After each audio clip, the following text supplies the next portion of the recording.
Yes, it's finally here. The Utopian All-Nighter.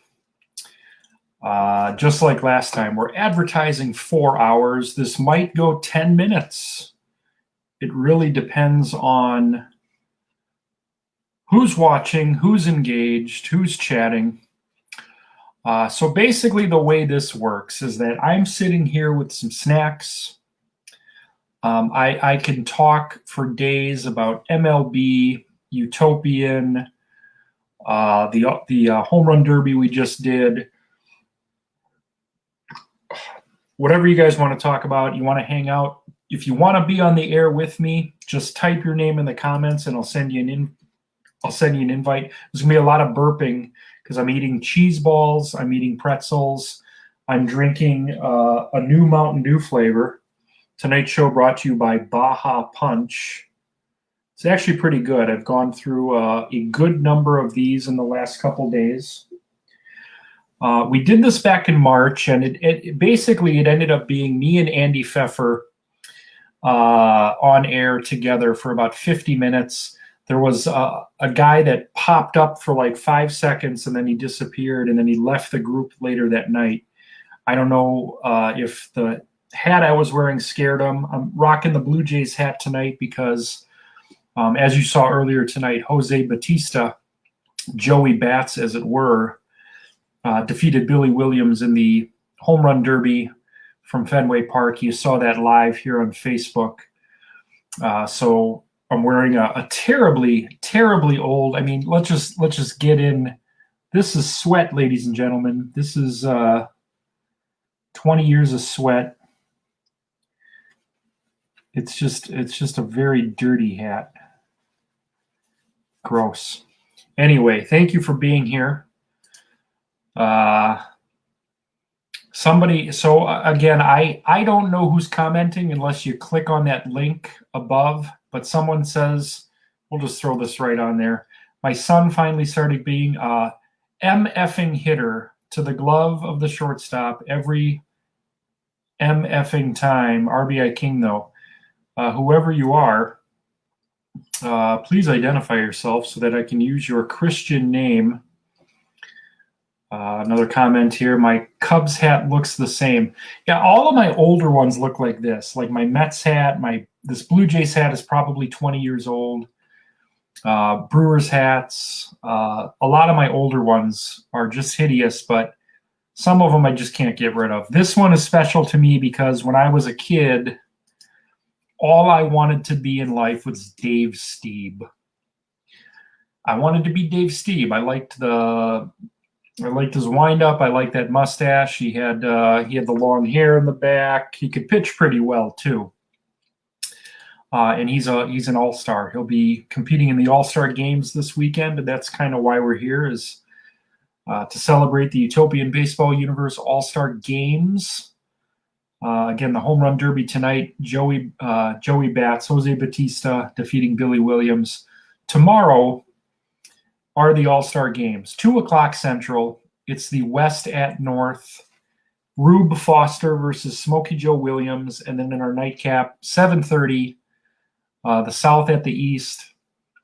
Old Hoss Radbourne versus Roger Clemens. The winners will compete on Sunday. The winning division hosts the All-Star Games next year, and you, the universe, will decide the venue. So we're going to talk about everything tonight. Anything you want to talk about. I'm getting some banners ready here. Let's see, I'm talking to myself here, but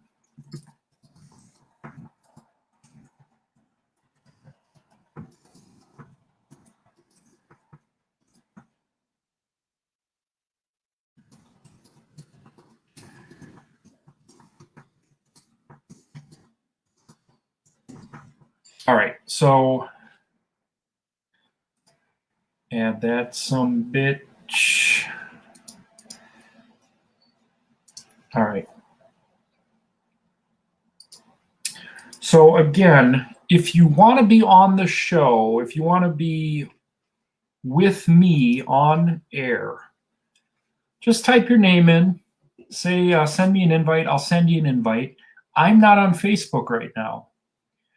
That's why if you're typing comments, I don't know who's typing unless you click the link above me, which gives Facebook permission to use your information on StreamYard. Okay? Whatever you guys want to talk about. Utopian. Second half of the season kicks off on Monday night. Cubs Cardinals. Let me look up a venue. That's going to be Monday Night Baseball on ABC. Cardinals at Cubs, that's from Wrigley Field. And that's going to be Adam Wainwright versus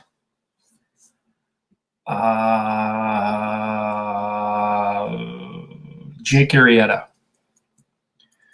Adam Wainwright versus Jake Arrieta on Monday night. That's how we're kicking off the second half of the season. Just to kind of look at the week ahead, Tuesday night baseball on ESPN, we got the Giants at Mets.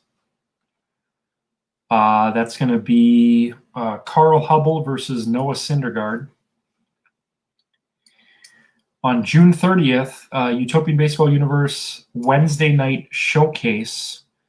We've got the Braves at Pirates. That's going to be Phil Niekro versus Jamison Talion. And then Thursday afternoon baseball. Can this be right? 27, 28, 28, 29, 30. July 1st is Thursday. Florida at Minnesota. This will be a good one. Dontrell Willis versus Walter Johnson. That's as far as we'll go right now as far as the second half of the season. We have, I think, let me actually pull up the full schedule. I think we're going a full month of non-division games to start off the second half of the season. So we'll kind of take a look at some of the matchups.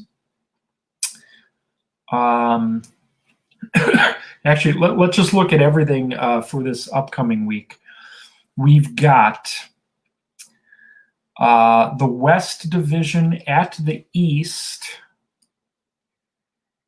and the South Division at the North. So we got Seattle at Boston. We've got San Diego at Philly, Colorado at Toronto, Arizona at Montreal, the Giants at Mets, the A's at Yankees, Angels at Orioles, and Dodgers at Nationals. And then in the South at North games, we've got Durham at Detroit, Atlanta at Pittsburgh, Kansas City at the White Sox, St. Louis at the Cubs. That's the Monday night game. Tampa Bay at Milwaukee, Florida at Minnesota, Texas at Cincinnati, and Houston at Cleveland. So we have basically 2 weeks of East versus West and South versus North. And speaking of those particular matchups, it's not finalized yet, but the 2022 season will, for the second straight year, start off with non-division play, and it will indeed be North versus South, East versus West. However, it's going to be kind of the reverse of what we have starting next week. It's going to be the North at South and the East at West. That's going to start the season next year. Individual matchups to be determined. So very much looking forward to that as well. Let's take a look at the standings. So the standings heading into the All-Star break. We're going to look at the entire standings here. So we're going to look at the East first. Toronto Blue Jays lead the East by 3 games over the Phillies. They lead the Red Sox by 4. The Mets are 9 out. The Nationals and Expos are 10 out. The Orioles are 10 out, and the Yankees are 12 games out. So the last place team in that division is only 8 games out of a playoff position. Honestly, anything can happen. The top scoring team in the East is Philadelphia. The lowest scoring team is the Yankees. The best pitching is Toronto. And the worst pitching in the East right now is Montreal. I got so many graphics. I got so many graphics up here. Okay, South Division. We got the Rays and Bulls at the top of the division. Braves and Cardinals a game out. Rangers 2 back. Marlins 3 back. Royals 6 out. Astros 8 out.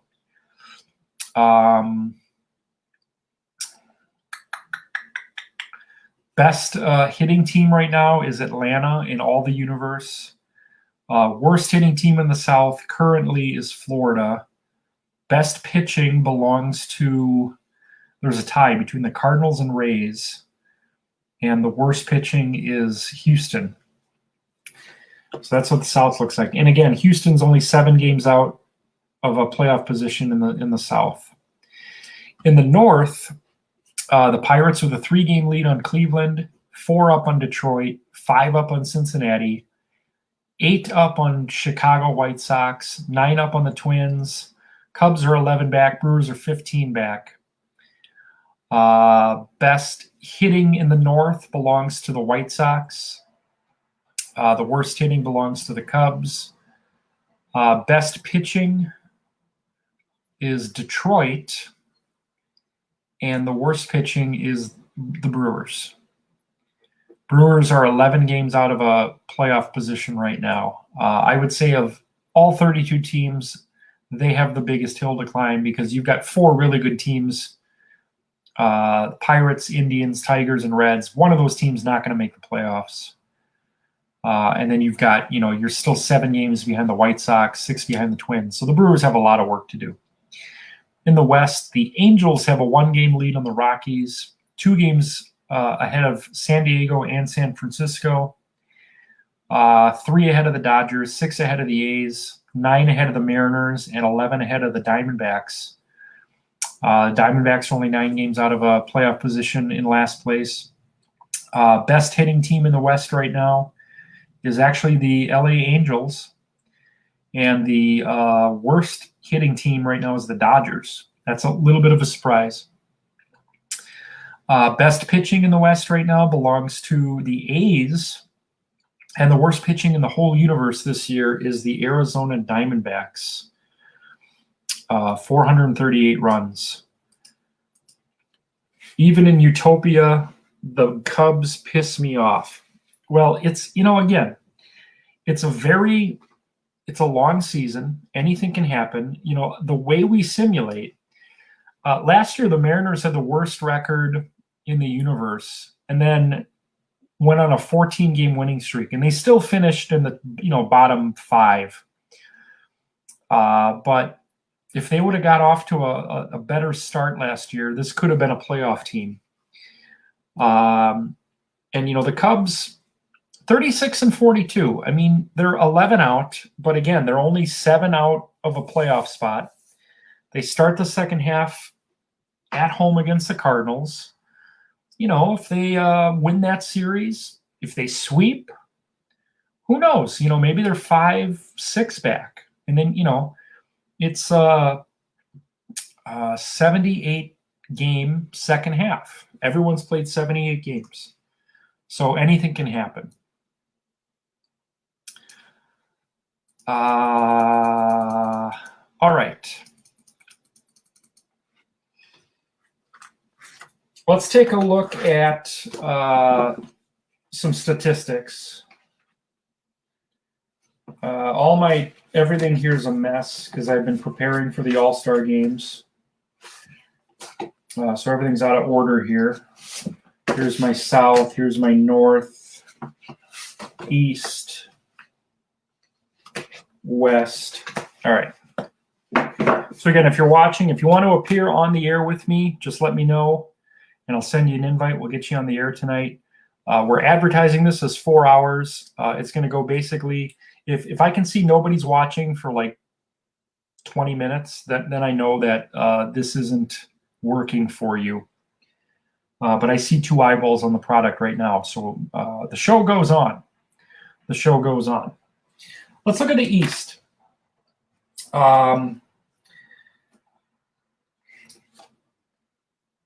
I think what we'll do is we'll just kind of let's look at some home run leaders for each team.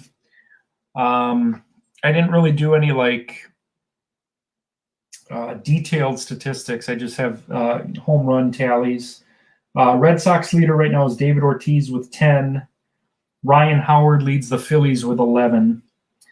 The Mets leader, we have 2 guys with 9, Mike Piazza and Michael Conforto. The Yankees, who were last in the universe in scoring, their leading home run hitter is a guy named Babe Ruth. He's got 8. The Expos leader is Vlad Guerrero with 10. Toronto's leader is Carlos Delgado with 13. The Nationals leader, Bryce Harper, has 13. And the Orioles leader is Frank Robinson with 13. Now, a very common question I get is, why are these home run totals so low? I guess there's 2 reasons for that. Now, last year's leader at the break was Hank Aaron with 23. This year's leader at the break is Henry Aaron, and Jeff Bagwell have 16. The reason why I think that scoring is lower this year than it was last year is last year, how do I put this?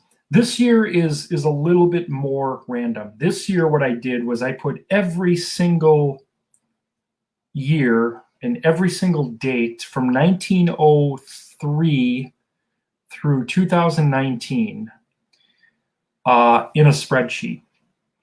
And then I have a random number shuffler just pulls these dates out of the sky. And if I'm pulling anything pre-1920, nobody's hitting homers. And you're getting a lot of 1-0 games, a lot of 2-1 games, because it was the dead ball era. Now that is 20%, not 20%, it's about 16% of all games are being pulled from that era. Whereas last year, I would wake up and I'd go, you know what, I'm going to use 1978 tonight, and then I would randomly pull a date. And I was doing a lot of 70s, 80s, 90s. I mean, because that's what I'm familiar with. This year, it's completely random. So, on any given night, we might have, 6, 7, 8 games that don't even have homers. My particular taste of baseball is balls in play. I like seeing, triples. I like seeing double plays. I like seeing hit and run, stolen bases, hit the other way, hits to the gap. I'm not a big home run guy, which is, I guess, weird because as a kid, I loved Gorman Thomas and I loved Rob Deere. But I think I liked them because they were different. They were like the model 3 true outcome guys: home run, strikeout, walk, every third at bat. They were doing that. Major League Baseball right now has become Rob Deere. And I don't know if that's good for the game. And that's not a shot at Rob Deere because I love the guy. But every third at bat in the major leagues this year and maybe last year is either a home run, a strikeout, or a walk. And I think it's boring, to be honest. I mean, the Mets are doing great. The Brewers are doing great. I'm glad they're winning games, but I'm not enjoying these games as much as I'd like to. So I want the Utopian Baseball universe to reflect something I would watch with more attention than what Major League Baseball is providing me right now. I like the fact that nobody's going to hit 60 home runs. We're not seeing a bunch of, 12-10 games. Like when it happens, it's different and it's fun. When a guy hits 2 or 3 homers in this, it's news. We've got guys leading their teams with 9-10 homers, so they're going to hit 20-22. Yeah, when I was a kid, when Rob Deere hit 28 home runs, that was like an event. Like, hey, we got a guy hitting 28 home runs. So if you do the math, that's 14 by the break. So I don't know. I think it's going to be cyclical. I just think it just depends on where the numbers fall with the simulations, but I'm still enjoying doing it. And I hope you guys are enjoying seeing it.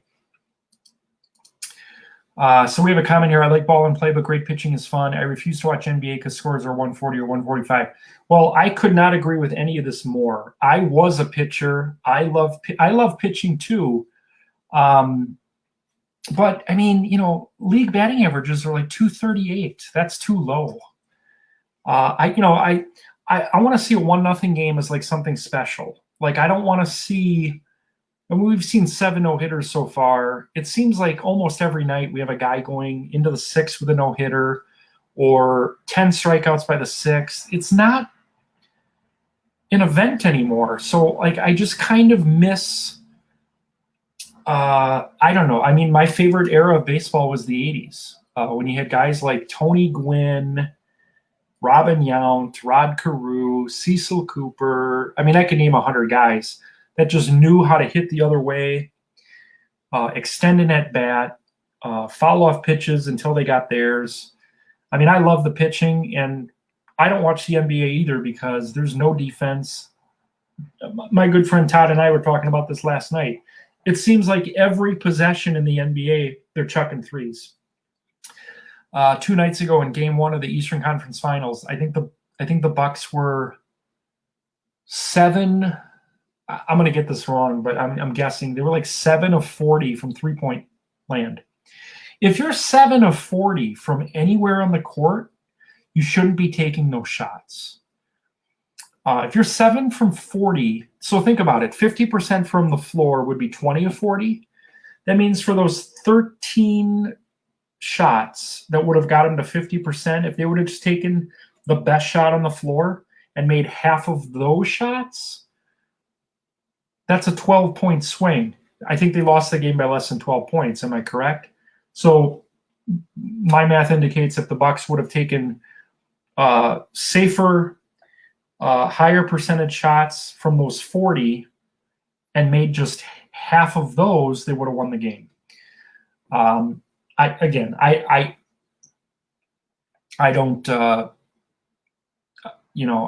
not an expert. I played a little basketball. I coached a little basketball.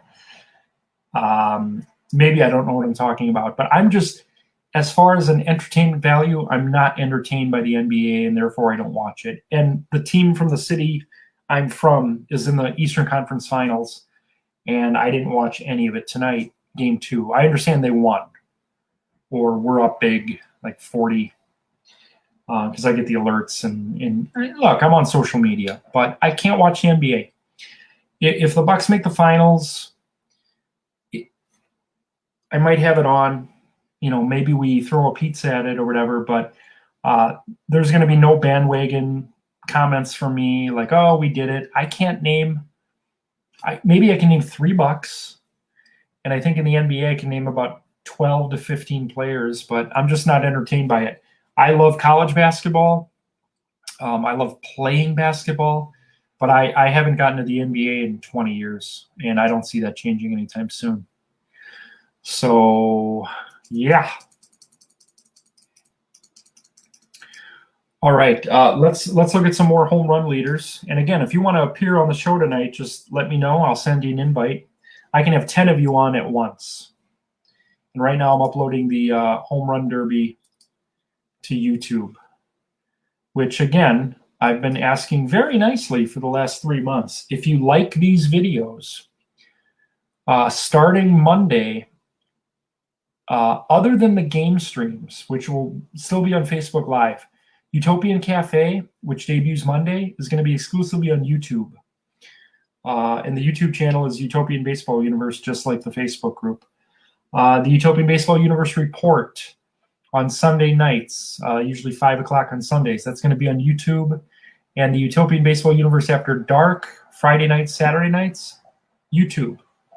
So please, if you like what you see within the Facebook group as far as videos, me coming into your home, please subscribe to the YouTube channel, Utopian Baseball Universe. Let's take a look at some home run leaders in the North. Detroit, Hank Greenberg, 13 homers. The Pirates, Josh Bell has 14 homers. For the White Sox, Frank Thomas has 13, and Sammy Sosa has 14 for the Cubs. The Brewers leader is Prince Fielder with 11. The Twins leader is Harmon Killebrew with 11. Cincinnati Reds, Johnny Bench has 14. And for Cleveland, Jim Thome with 12.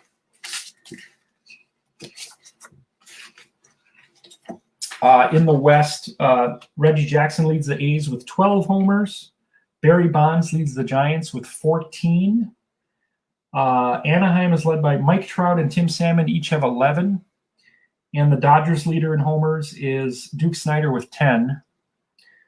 San Diego's leader is Adrian Gonzalez with 13. Remember, like, a month ago when Gonzalez had 11 and he was just killing it? Like, nobody else had 6, but he had 11. He's only hit 2 since then. But he still leads the Padres with 13. Ken Griffey's got 15 for the Mariners. Larry Walker and Todd Helton have 12 for the Rockies. And Paul Goldschmidt leads the Diamondbacks with 14 homers at the break. And in the South, Fred McGriff has 12 for the Rays. The Marlins leader is, this is funny, D. Gordon leads the Marlins in homers with 7. For the Rangers, Juan Gonzalez has 15. Astros, Jeff Bagwell has 16. Braves leader, Henry Aaron, 16. The Durham Bulls leader is actually Gio Urshela and Dwight Evans, each have 8. Kansas City's leader is Cool Papa Bell with 11. And the leader for the Cardinals is Albert Pujols with 11.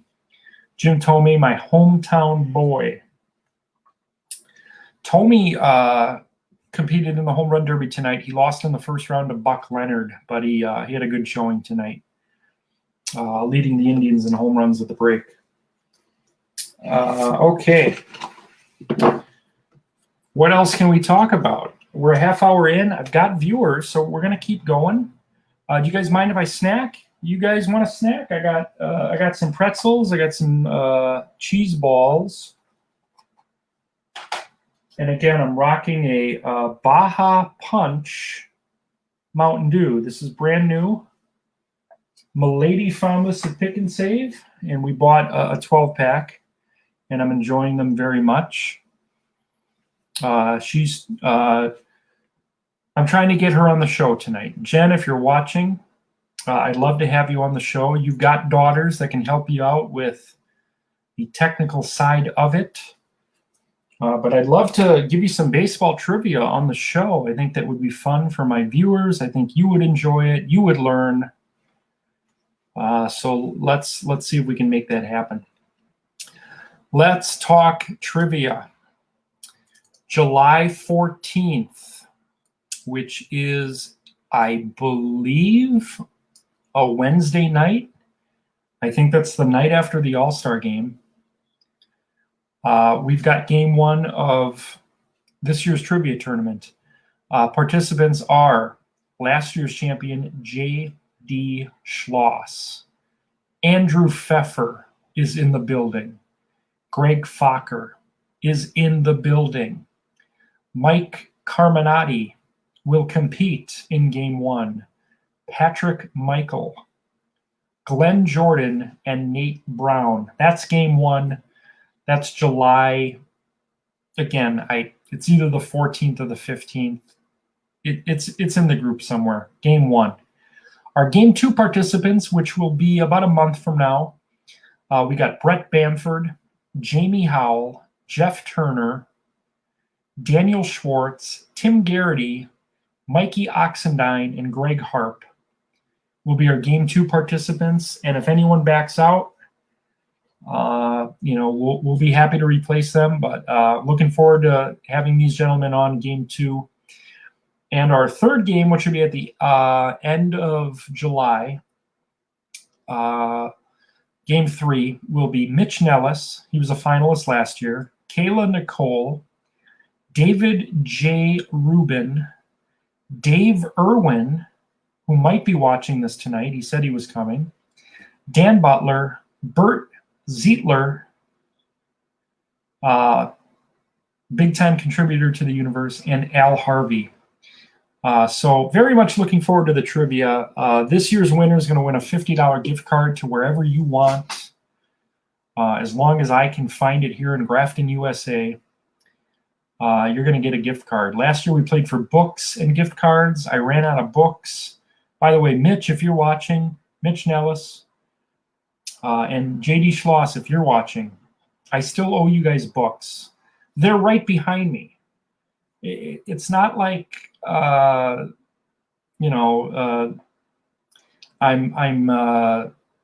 trying to cheat you out of books. It just Mitch, if you're ever in Grafton, let's just grab a drink and I'll get you the books. And then JD, we just moved, so I can actually almost see the post office. I think I'm going to hit it Monday. And I'm going to send you those books. You've got 3 coming. Mitch has 2 coming. Andrew Pfeffer, did you get your book?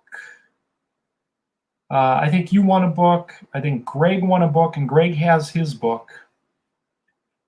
So I've got all these books to give away, but I don't have any books to give away for this next tournament. It's going to be just a gift card. And, if we keep doing this for the next 30, 40, 50, 100 years, we'll try to, we'll determine other things you can win from my closet. So like you can see behind me, somebody at some point might win a Stay Spicy box. You might win one of 4 inflatable basketball for that baby right there. Look at that. I haven't even really used it yet, to be honest. I just like that it's there. I think just hanging it up is a victory. As you can see, the hat collection. Do you notice on that second level with the Rockies, Braves, and Brooklyn, it spells the word crab. C-R. No, you can see. C-R-A-B, crab. All right. Let's talk about the All-Star games tomorrow. So I don't want that. That's for later. And all right, we'll bring this up. And then we'll bring, okay. So our first game tomorrow is the West at the North. That's going to be the 2 o'clock Central game. So the starting 9 for the West, I won't have the lineups until tomorrow when Gene Mauch and Chuck Tanner fax them to me. We still use the fax machine here in the Utopian. But the starting 9 for the West, starting pitcher is going to be Rube Foster for the Colorado Rockies. Catcher, Roy Campanella. First base, Wally Joyner. Second base, Jackie Robinson. Third base, Ray Dandridge. Shortstop, Corey Seager. Outfield, Barry Bonds, Ken Griffey Jr., Mike Trout. That's the starting 9 for the West. The starting 9 for the North, Smokey Joe Williams, the pitcher. Johnny Bench catching. Hank Greenberg at first. Joe Morgan at second. Yoan Moncada at third. Hannes Wagner at short. Al Kaline, Oscar Charleston, and Roberto Clemente make up the outfield. Those are the starters. The winner of that game will face the winner of the East versus South. So let's bring those up here. The East will serve as the home team.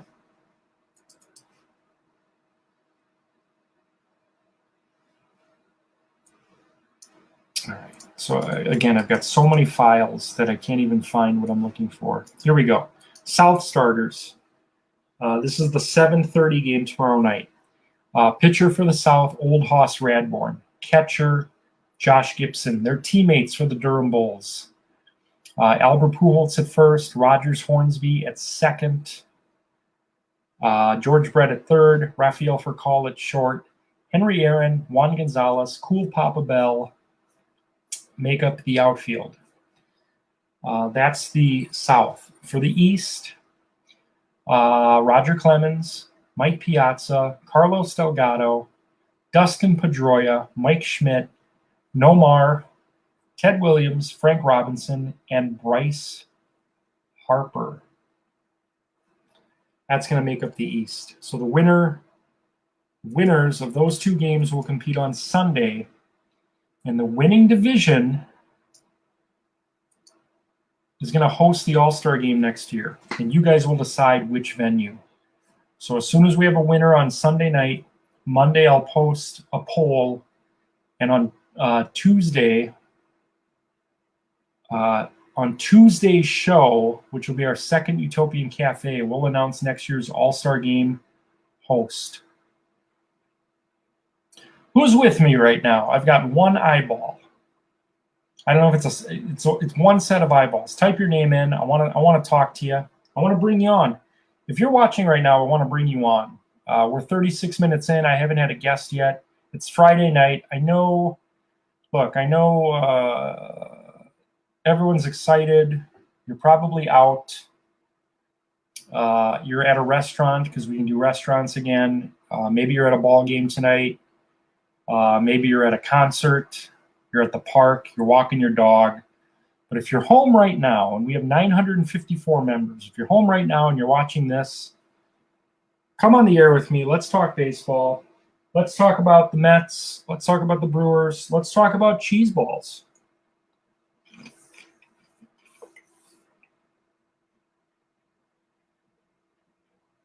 I want to hear how your team's doing.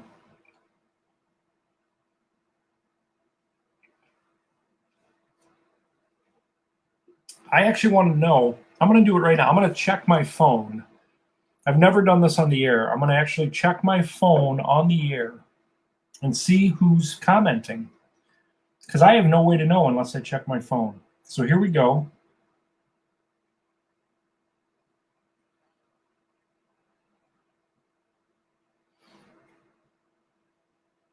So Danny Pearson's here. It's my Monday. No excitement here tonight watching the Cubs-Dodgers game. Well, that's cool. Danny, if you want to appear on the show, let me know. And I can send you an invite link. It takes about 30 seconds to register, and I'll get you on the air, and we'll talk Cubs-Dodgers if you want. I also had an idea. The Stanley Cup final is Montreal at Tampa Bay. My idea is the winner of that series gets the Tampa Bay Rays. And if Montreal wins, they become the Expos.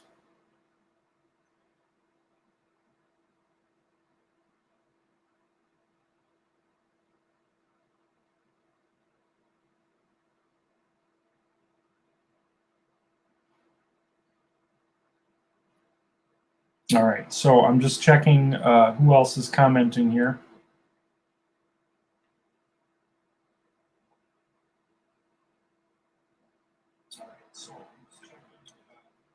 Turn the volume down. That was Stephanie Moran, by the way. Her son started being a mother effing hitter. Stephanie, we still need to properly celebrate your birthday. I know you fell asleep that night. You guys had some cyclone-type weather. So yeah, these are all Danny Pearson comments, basically. Danny Pearson and Stephanie Moran. Thank you for watching tonight. I appreciate it.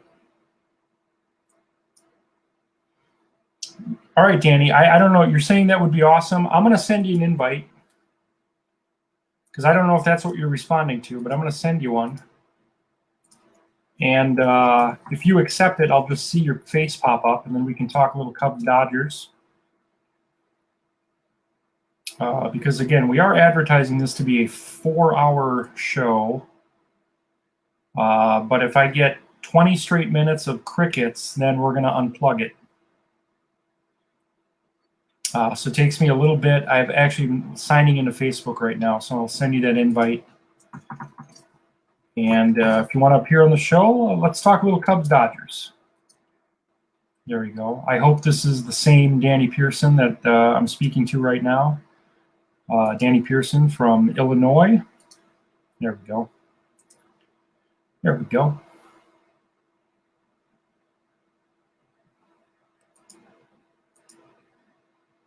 All right. So if you see that, Danny, you got an invite. We'll get you on the show. Again, I can have 10 people on here at once, so we'll make it fun. I want to engage with people about what we're doing here. I want to see, do you like this? Should I keep doing it? I mean, I'm going to keep doing it regardless. I'm going to do this until the good Lord says, your time here is done, but I enjoy it. I did it last year for 83 people. And actually, that's a lie. I did it for 61 people. I had 22 people join in the off season from November 1st to February 1st. So November, December, 3 months, I had 22 people join. And then February 1st, it blew up. Thanks to a lot of you, actually, for bringing in a lot of good people. And now we're at about 954 members. We had about 800 on opening day. So we've despite me not really making a concerted effort to grow it during the season, we've grown it by 150 people, and I really appreciate that. A lot of great people in this group. A lot of people that I haven't met that I consider really good friends now. Tim St. Clair, I consider a good friend of mine. Here's Danny. Danny, welcome to the Utopian All-Nighter. Thank you. You're the first person to ever appear on the Utopian All-Nighter other than my oldest friend, Andrew Pfeffer, who was on with me for about an hour in March. You're watching a little Cubs-Dodgers tonight? Yep. Give us a score. Give us an update on that. It's 2-1 Dodgers, top of the fifth. Cubs bats aren't doing much tonight. Arrieta's been decent, but he's been streaky all year, so God only knows what's to come. So I want to ask you a question about last night. The Cubs threw a no-hitter. Mm-hmm. What are your thoughts on these combined no-hitters? Do we get excited about them? Is it a big deal? I think the most exciting thing about the combined no-hitter last night was that the relievers didn't even realize it happened. So when they recorded the final out, there wasn't – because I haven't seen any footage yet. What was the atmosphere like on the field? All the players ran out excited, and Craig Kimbrell had no idea what they were excited about. He even said Contreras looked so excited when he was running to me, and he's like, I've struck guys out before. What are you excited about? And then when the guys all got around him and started celebrating, they finally told him, hey, we just completed a no-hitter. And that's when he started smiling and didn't even realize it. Andrew Chafe had made a big post about how him and Tepera, no idea that they were coming into a no-hitter. I guess they tried to say at the Dodger Stadium there's nothing in the bullpen to let them know what's going on. And the bullpen coaches didn't want to screw with their heads, so they didn't tell them it was a no-hitter. Unfortunately, Davies already had 92 pitches, so you knew he wasn't going to finish out the game. I saw that he had walked, I think, 4 or 5 guys, too. So, you know, that's why his pitch count was high. Did you watch that game live? Yeah. Yeah, got over at 12:30 here. That's right, because it's West Coast. Did the announcers acknowledge it on the air, like before it happened? The combined no-hitter? Yeah, like were they talking about it in like the 6th, 7th, 8th innings? Oh yeah. Okay. 5th inning, they were talking about the no-hitter and already talking about how there was no way Davies could make it through the whole game and hoping that the bullpen could keep it to a no-hitter. But Tepera, Chafin, and Kimbrell, if you face the Cubs and we got a lead in the 7th, 8th, 9th, you're done. Those 3 are amazing. Now, if you get our starters out in the 4th, we got some guys who you could probably hit around a little bit. Who in 2020, because I know like in Milwaukee, we have I think 4 different guys that do play-by-play on TV because Brian Anderson does a lot of NBA. Who's the lead voice for the Cubs right now? Is it John Chiambi? Yep, him and JD, and they've been having this kind of different thing this year. They have special guests, like Rhett Sutcliffe has been on the past 3 broadcasts. They've had Mark Grace, they've had Ryan Sandberg, they've had Pat Hughes call a game. Interesting. Yeah, there's a lot of rotation with the Brewers too. Like their normal color man, Bill Schroeder, wasn't there tonight, and he's not going to be there all weekend. Now his son might be graduating or something, but they had Tim Dillard on. But it seems like we're getting different people almost every series. We've had 3 or 4 play-by-play guys, and we've had 3 or 4 different color analysts. So it's just weird. When I was a kid, there was never any turnover in that. You just did all the games. And Pat Hughes is actually a favorite of mine. He used to be the Brewers radio guy with Bob Uecker in the 80s and early 90s. I think he left in like 94 or something like that. I'm going to show my age. I remember Harry Carey, Steve Stone. Those were my 2 guys. I actually grew up. My grandma and I watched the Cubs every day when they were at home, and they had the 120 games every day before the lights. We watched Harry Carey and Steve Stone every day from 1984 to 1988. And then when they started playing more night games, we watched it less frequently, but her and I watched, I would say, 300 to 400 Cubs games, home Cubs games with me growing up. Yeah. And she just watched because I liked it.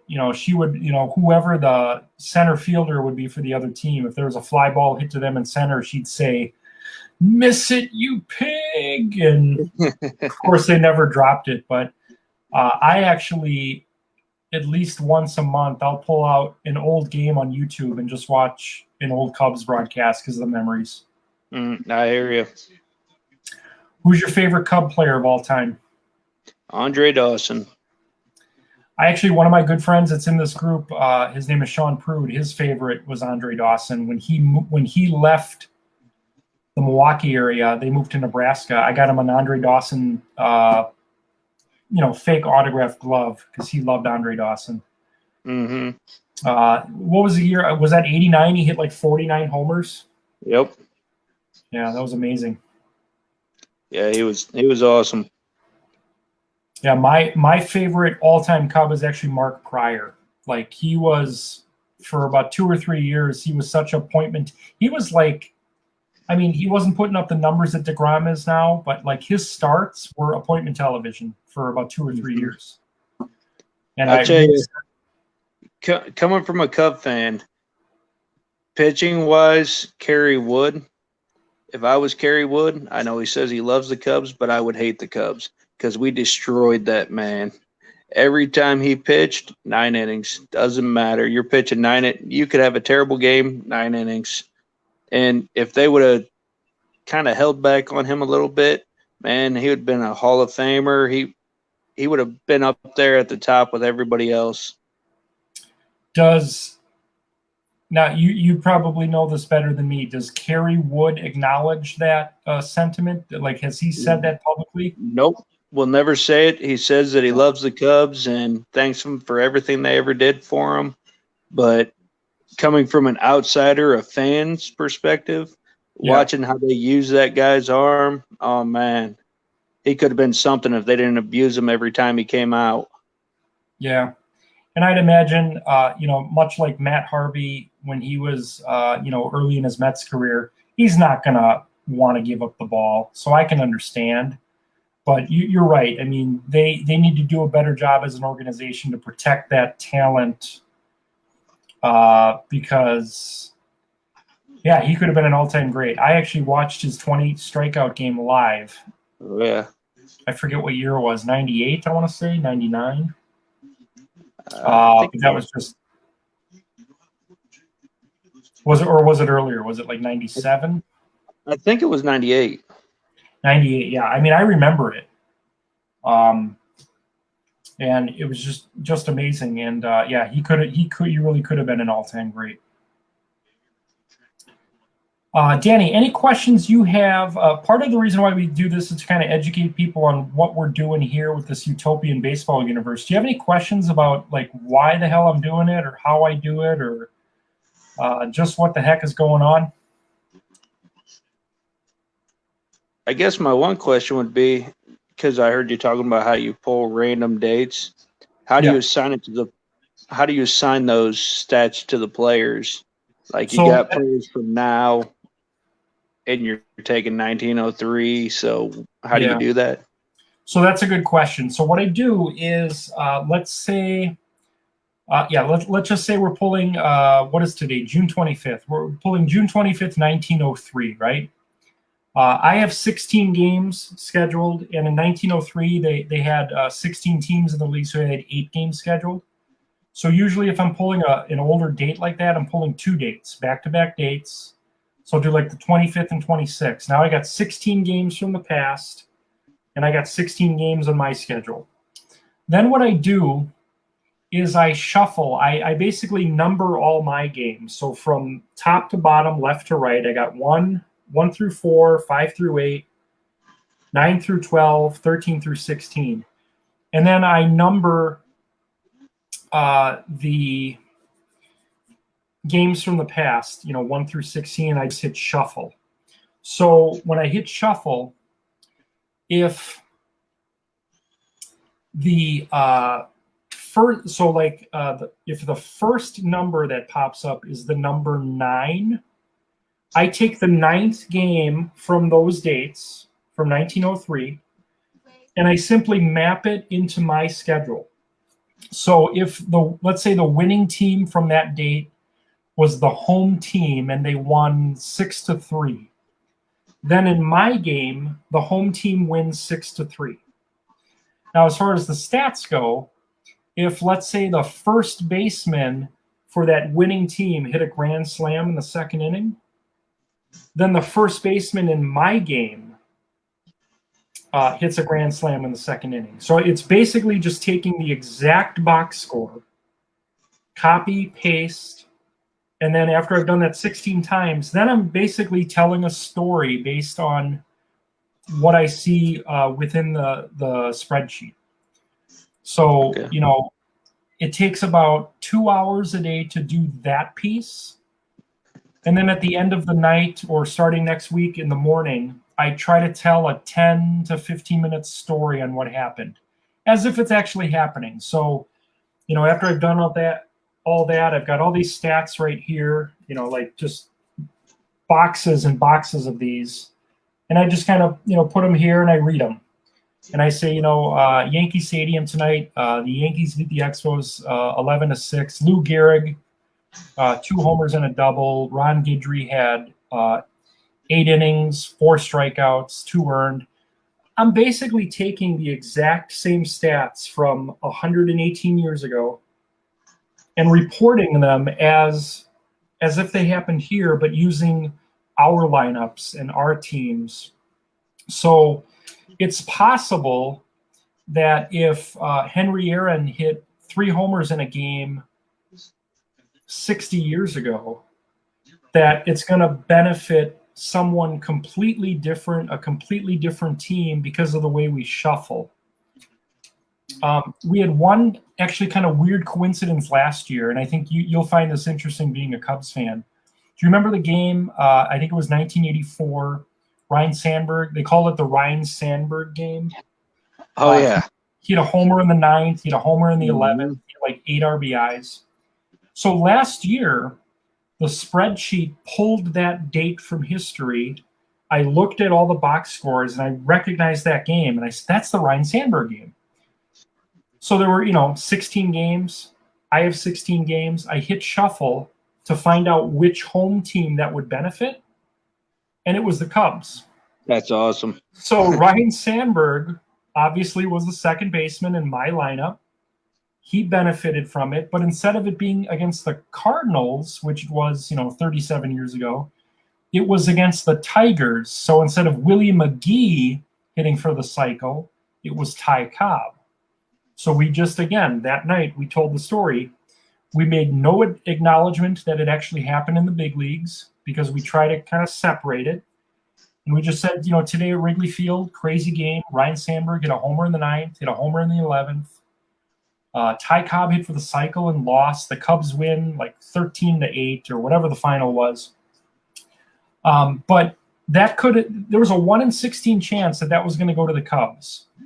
All I knew heading into creating the results was that it was going to benefit a home team because of the way it mapped. So on that particular day, the North was hosting. Actually, they were all they were division games because the Cubs and Tigers are in the same division. So it really could have been any division, but it just so happened to go to the Cubs, and that was kind of cool because if I didn't watch that game live, I probably saw highlights because, again, we tried to watch every game, but I could have been in school as well. So I don't remember the exact specifics of that, but that's pretty much how it works. I hope that answers the question. The results are completely random. Like, there's no, like, I don't wake up. I'm a Mets fan. I've been a Mets fan actually as long as I've been a Cubs fan. Graham and I would watch the Cubs, and then I would watch the Mets at night. I don't wake up and say, the Mets are going to win 10 straight starting tonight. Or I'm going to have DeGrom throw a no-hitter, or I'm going to have Darryl Strawberry hit 4 homers. That's not how it works. I'm actually finding out the results about an hour before you do. Because if I report the results at 10 o'clock at night, I'm usually finishing writing it about 9 o'clock. And then I walk away for about an hour, and then I come back, and then I present it. So that's the fun for me, is I have no idea what's going to happen. We did a home run derby today, and all I had was a bracket.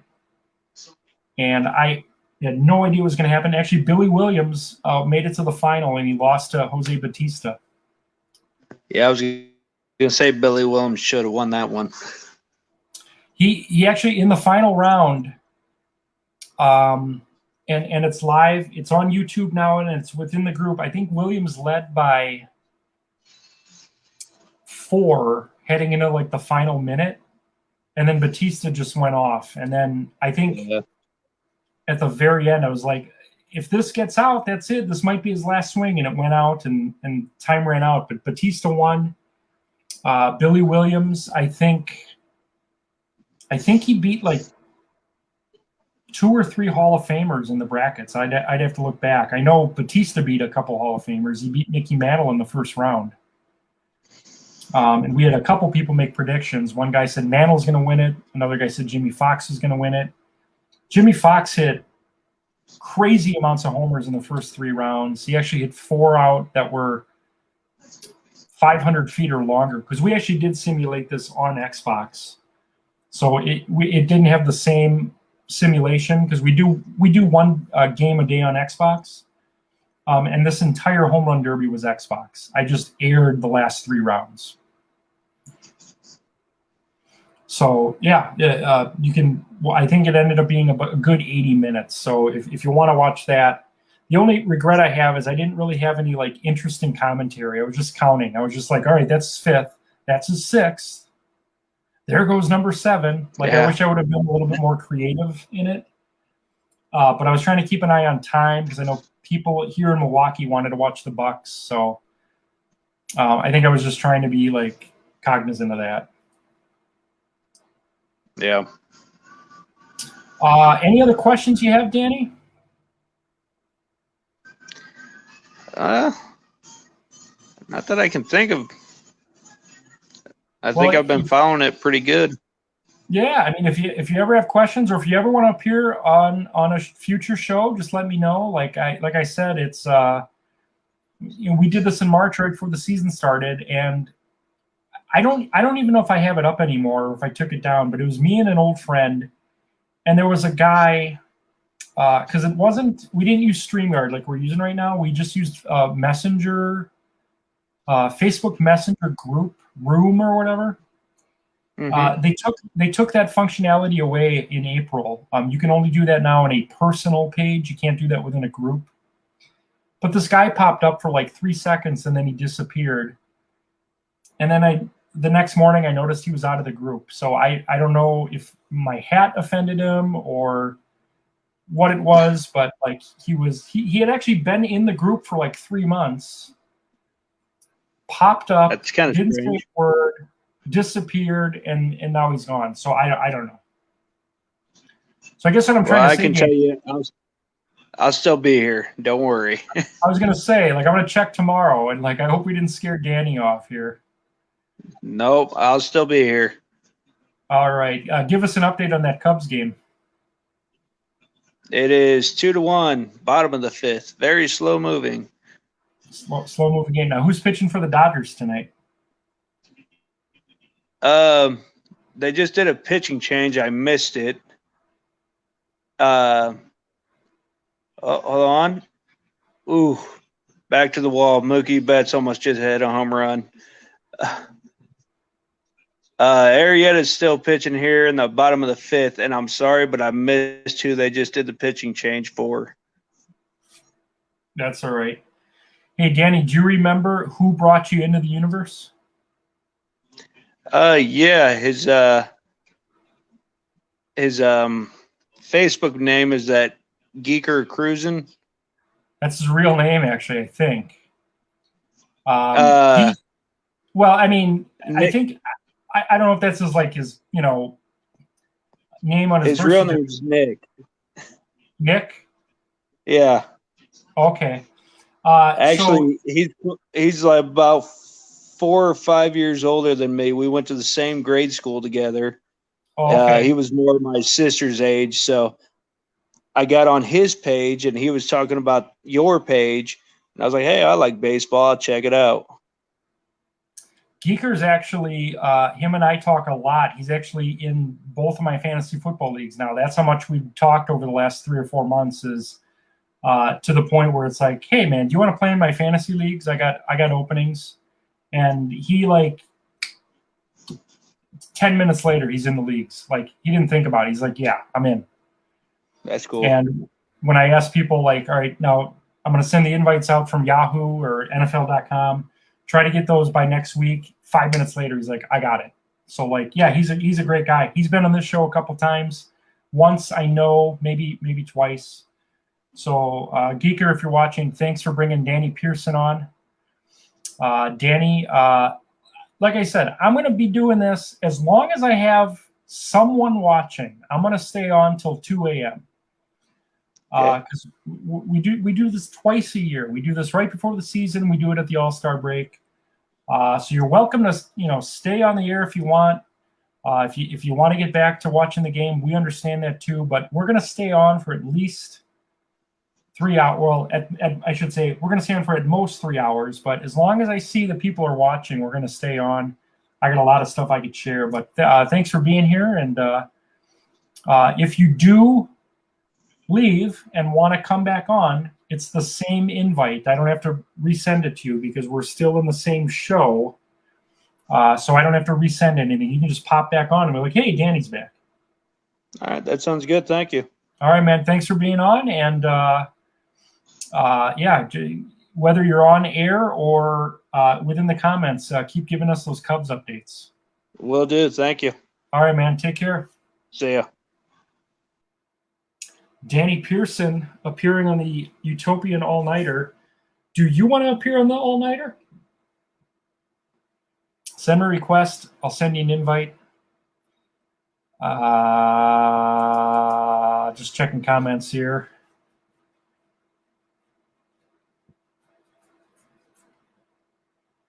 So again, I had this idea that in the Stanley Cup Finals, Montreal versus Tampa Bay, the winning city gets the Rays. If Montreal wins, the Expos return. So Vince Mercandetti says, glad you at least understand the Rays aren't located in Tampa presently.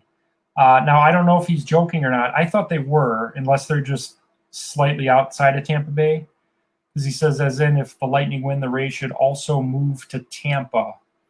So that, again, that could be an inside joke. Let me know, Vince, if you're still watching, or if you are watching. This is actually on my personal page. Chris Thomas loves the idea. I want to see the Expos back in Major League Baseball. Yes, I have them in the Utopian Baseball universe. Yes, Mark Weber brings them back in Eternal Baseball. And Mark, if you're watching, I would love to have you on. I'll get an update on Eternal Baseball. Birmingham's crushing it. They have like a 37-game lead in their division. So I'd like to get Mark Weber on here and talk Eternal Baseball, as their season is, I believe, starting to wind down. And they're going to do another season here very soon. Who's watching with me? Who's here? Who wants to be on the show? We're talking Utopian Baseball Universe. We're talking Major League Baseball. We're talking snacks. We're talking Mountain Dew. You guys want to make prank phone calls? I got my phone right here. Should we call Miss Dewey? Greg, do you want to call Miss Dewey? I still know her phone number. It's 262-242-2766. If you're watching the show tonight, call 242-2766. It's my old music teacher. Let's make some prank phone calls tonight. All right. All-Star games tomorrow, 2 o'clock, West at North, 7:30, South at East. Winners play on Sunday. It's All-Star weekend here in the Utopian Baseball universe. Where's my crew at? Where's Will Button? Where's Trisha O'Reilly? Let's get you guys on the show. Let's get my NL East Baseball Uncensored folks on.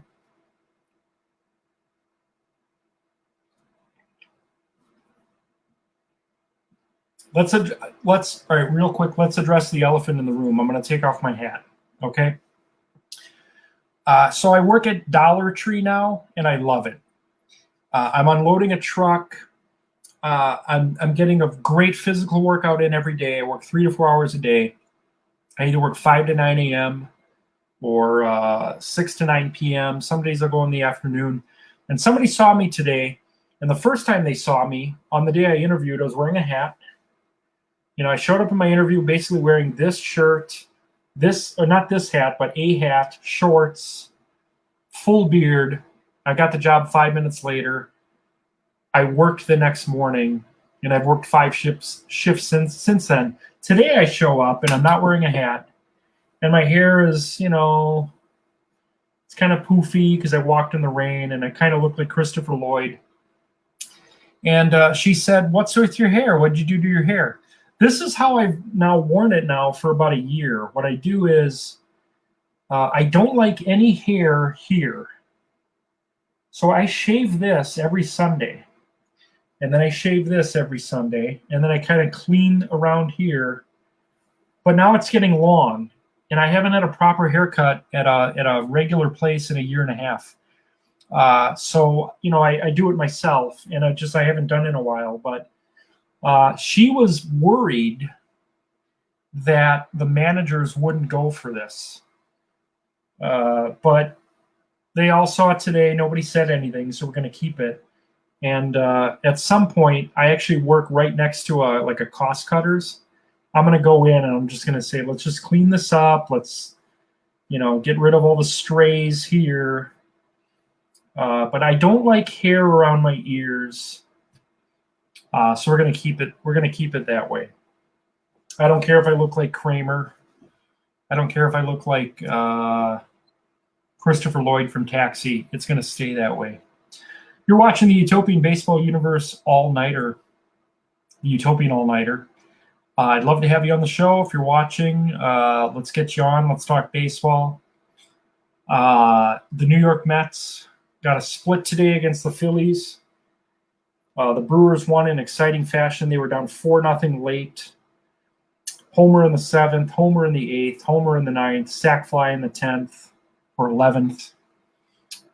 Exciting. If you're a baseball polygamist like myself, if you're a Mets fan and a Brewers fan, it's an exciting time. So somebody comments here, nothing worse than hair touching your ears. I hate it. I mean, I don't like anything around here. Like I wish I could just take something and just get rid of all this. I don't care if I have a mohawk. I wear a hat like 90% of the time.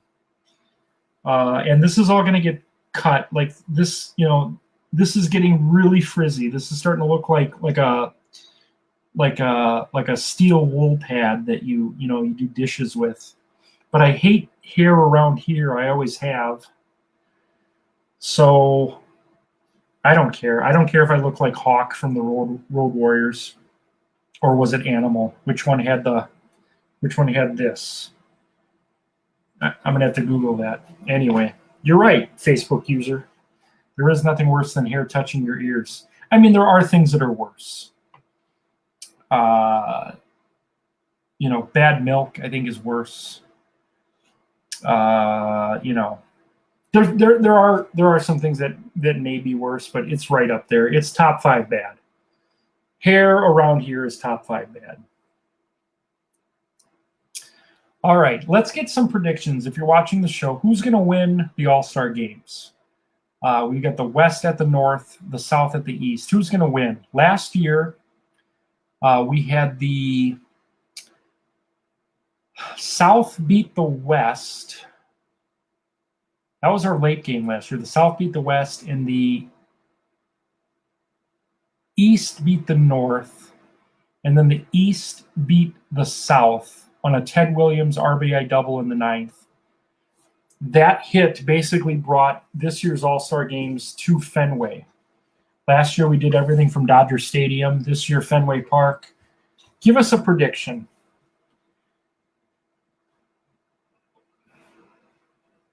Give us a prediction if you're watching. All the lineups are there. I'd be happy to share them again with you. Again, I am curious as to who's making some of these comments.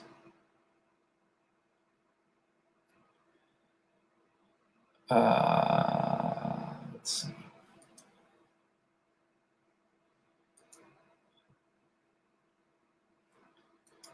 I'm happy with the speed of the Wi-Fi tonight because I got nothing else really open as far as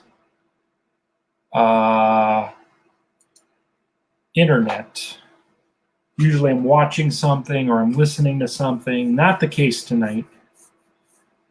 David Rubin sharing gas prices in California.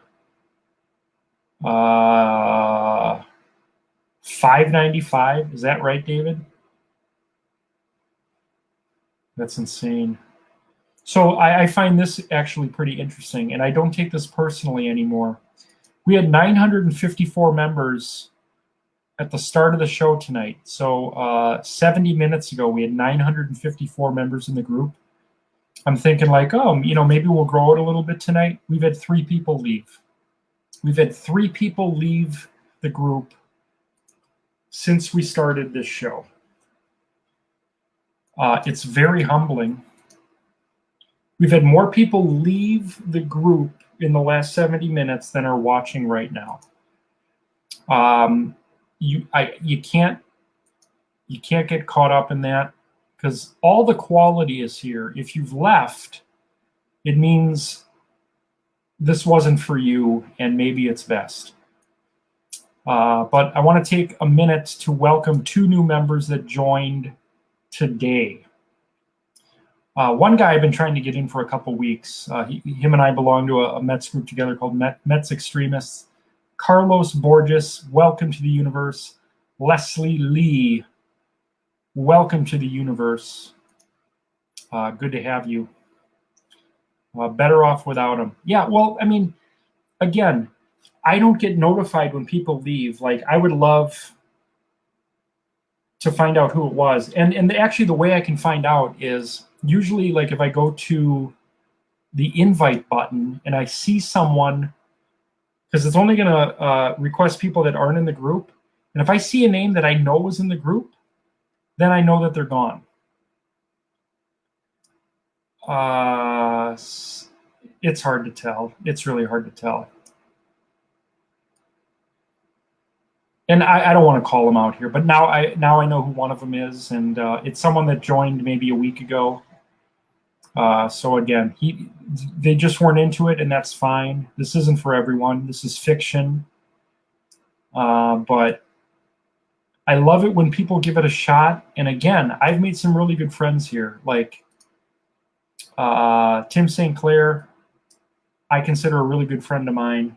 Mark Marinello, David Rubin, uh, even some of the people we brought in recently. Like I now regularly text Laura Stone and Stephanie Moran from NL East Baseball because I enjoy the engagement. I love their group. I think they're enjoying mine. Stephanie's very interactive. So yeah, there's nothing you can do. I don't really, and I've said this to anyone, and this is as genuine as I can be. I don't care how big we get. What I want to do is I want to invite people that I think will enjoy it. And if they stick around, that's great. If they don't, that means it's not for them.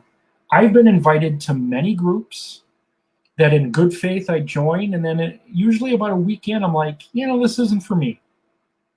And I'll just tell you right now, if you send me, invites to groups for cryptocurrency or any of that shit, I don't care. I don't care about it. Send me a baseball group and I'll join it. Send me something about fantasy football or mustard or fast food. These are things I like. Don't send me reality TV. I don't want to be in a Kardashian group. Not for me. But I send invites to, like, if someone friends me on Facebook or if I friend them, they're usually invited within 24 hours. And then if we have some mutual friends, I'll say, hey, this is something I think you might enjoy. Here's a couple of snapshots. If they like it, great. Some people that I'm really engaged with on Facebook said, what you're doing is not for me, but good luck with it. And that's cool too. I don't want to be the biggest group. I think it would actually be a headache to have a group of, 20,000 people. I mean, that's just a lot of work. I have one admin, which is actually my burner account. So it's actually just a picture of me losing a bet like 12 years ago. That's my second admin. And that's just if I get banned for, being naughty here on Facebook. So look, we did this last year for 61 members. We're doing it now for 950. I don't care if it's 60 members, 950, 10,000, 2 million. I want as close to 100% engagement, meaning if you're here, I hope you enjoy it. I hope you get something out of it. I hope you contribute. If it's not for you, that's fine too. We're going to keep going. We're going to keep going with it. There will be a year 3. Working on the schedule right now. If you didn't see it earlier in the show, next year's season is going to start with the North at the South to start the season and the East at the West. We're going to unveil the entire 2022 schedule probably early November. Like right after our season ends, we'll probably just do a special, here's the season. And then throughout the off season, we'll start scheduling the Monday Night Baseball, Sunday Night Baseball, different events that we'll celebrate next year. I can already tell you, I already have two templates created for custom baseball cards for 2022. One of them is very basic. It almost looks like the cards we got from the police officers as kids in Milwaukee. White border, very minimalistic. I want the emphasis to be on the image and not necessarily the border. And then I have something that's a little bit fancier. Danny Pearson says he's pretty impressed with the group. No drama like other groups I've been a part of. Hard to find that on the internet, no matter the content. So I don't like the drama either. I actually blocked someone today. It's the first block I've done in like a month. I didn't bring the person into the group. Someone else did. It doesn't matter who. But the person came in and wasn't in the group 5 minutes and was posting spam on, click here and I'm going to send you $700 or that kind of shit. I don't have any tolerance for. That person was blocked. If you're going to be a regular contributor, I'll pre-approve your posts and you can post without me approving it. Any new members to the group, I like to see what you're posting because we get a lot of spam. This was a public group when it started, and then they changed the settings so that anyone could just join without requesting it or being invited. So I was getting a lot of spam, so I changed it to a private group, and now it's back to how I liked it in the past. There's 2 ways to join. One is I invite you, or a member of the universe invites you because they love you and they think you'll benefit from it, or you request to come in. And then I ask you to answer 3 questions. And if it looks like you're a baseball fan, you're in. No questions asked. If you can't answer the 3 questions, or you don't have a profile pic, or you're a new account to Facebook, you're probably spam, and I'm going to decline it. Again, we're at 950 right now. The group is great no matter what the amount of people is in it, as long as the people that are in it are engaged. I don't pretend to be anything special. This is a fictional idea. We're taking the history of baseball and we're taking box scores from the past and we're creating a new story. Think of Field of Dreams. Just close your eyes and just imagine Ty Cobb, Mickey Mantle, Henry Aaron, Cody Bellinger, Tom Seaver, Robin Yount, Mike Trout. They're all in the same league competing every night. Take any team in the universe. We'll use the Braves as an example because they won it all last year. You got a team of Kid Nichols from the Boston Braves, 1800s. You got Henry Aaron, Eddie Matthews, Warren Spahn. You have Greg Maddux, John Smoltz, Tom Glavine. You've got Dale Murphy. You've got Rafael Furcal. You got Chipper Jones. You got Ronald Acuna Jr., Ozzie Alvis. You got guys from every great era of the Braves on one team, and they compete every night for a championship. That's the fun in it for me, is on any given night, you can see Tom Seaver facing Babe Ruth. You can see Clayton Kershaw facing Willie Mays. Robin Yount batting second, Christian Yelich batting third, Prince Fielder batting fourth. As a Brewers fan, that's exciting. Even playing those games in my head is a lot of fun. You get to hear some names you haven't heard in a while. Rob Deere, Gorman Thomas, Cecil Cooper, Ben Ogilvy. These are Brewers, obviously. That's the fun in it for me. The randomness of it. I mean, let's just look at our 4 division leaders right now. You got the Toronto Blue Jays in the East. You got the Pittsburgh Pirates in the North. You got the LA Angels in the West. And you've got the Tampa Bay Rays in the South. So if they all hold serve and get through their rounds of the playoffs, you're going to have Toronto versus Tampa on one side of the bracket, and Pittsburgh versus the Angels on the other side, and the winners playing for the Utopian Championship. So let's just look at some of the player scenarios there. If you had Toronto versus Tampa in the semifinals, there's a good chance that you're going to have Roy Halladay compete versus Austin Meadows. Or you're going to have Tyler Glasnow pitching to Joe Carter with a championship possibly at stake. Let's look at the other side. Pirates and Angels. Mike Trout versus John Candelaria. Smokey Joe Williams, Negro League Hall of Famer, who is a member of this Pittsburgh Pirates team, facing Shohei Ohtani or Fred Lynn in his prime.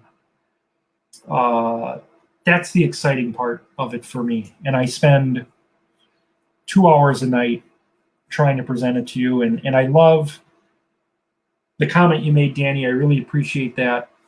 We try to keep the drama out of it. Um, 1 second, guys. I have a really bad cramp. I have to. All right. So we're gonna. The show must go on, but I need to walk for a second. Oh, I got a really bad cramp in my left leg because I've been sitting now for 80 minutes. I'll be right back. This happens when you're old. Oh, that ain't no joke.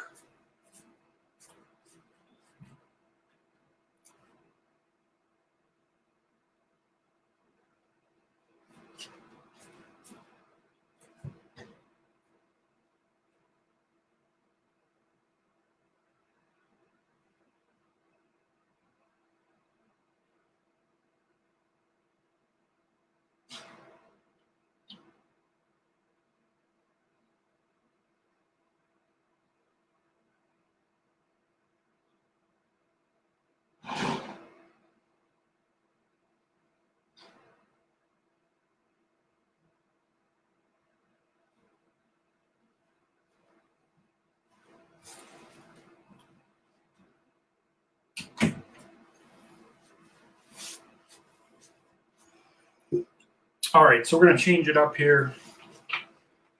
I have to stand for a bit because I have a really bad cramp. I have an adjustable desk. As you can see, I'm not the most svelte person in the world. Yeah, I have a terrible cramp in my left leg right now. So we're going to stand for a little bit here. And I'm going to actually try to walk this off because I'm in a lot of pain, as you can tell.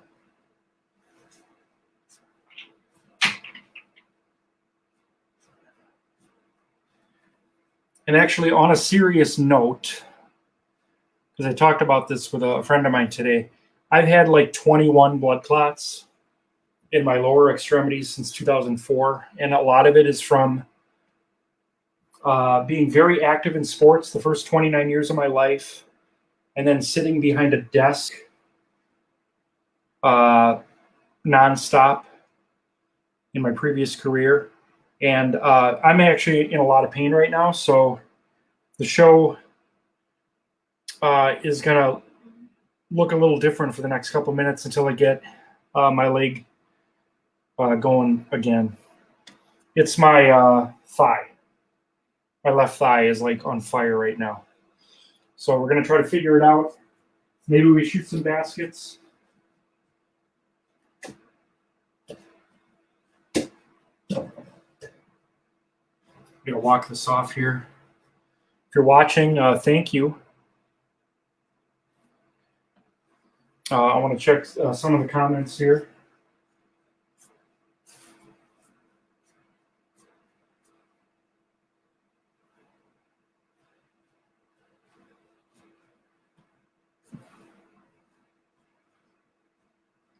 Danny says, good luck, cramps suck. Well, this is unusual because I never really sit for this long.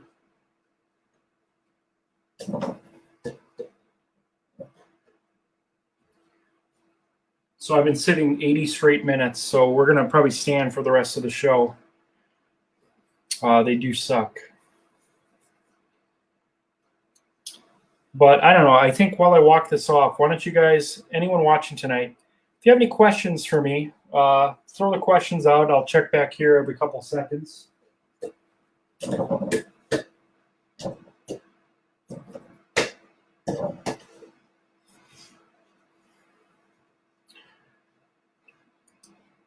I mean, this is no joke. The pain is like an 8 right now.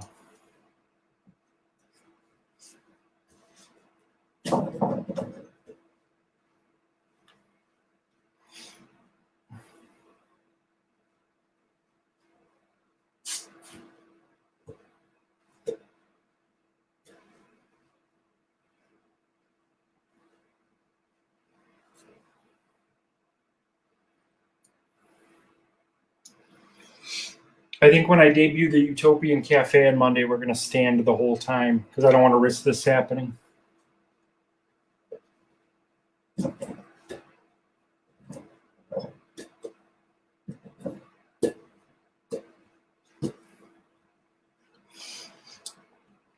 It's Utopian All-Nighter.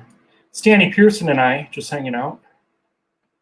Danny's watching the Cubs Dodgers. I'm walking off a cramp. Danny works for the railroad. He feels my pain. He's numb to the pain right now. Yeah, I had a very active day. I unloaded a truck at Dollar Tree this morning, and I got a really good workout in. I'm losing a lot of weight, but I think sitting for 80 minutes isn't the right play.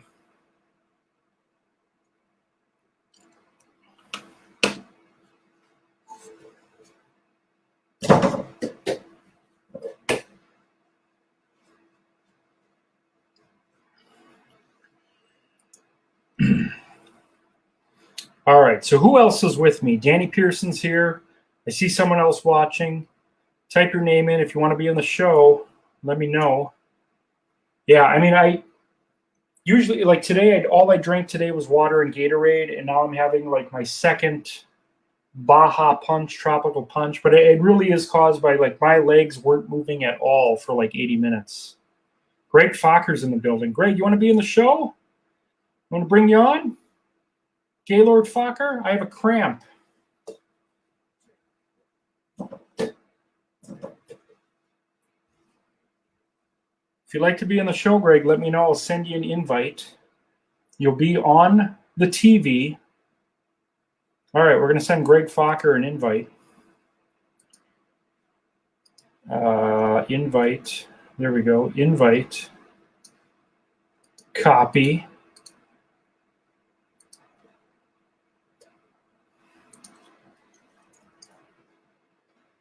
This is very humbling. I'm very appreciative to the people that are watching tonight. 950 members of the group. I got 2 people watching. I love you all. All right, so Greg Fokker might be on the show here in a couple seconds. Don't call me, Greg, because I'm not going to answer because I don't answer phones. If my girlfriend called me right now, I wouldn't answer. If my dad, who died 7 years ago, called me right now, I would not answer.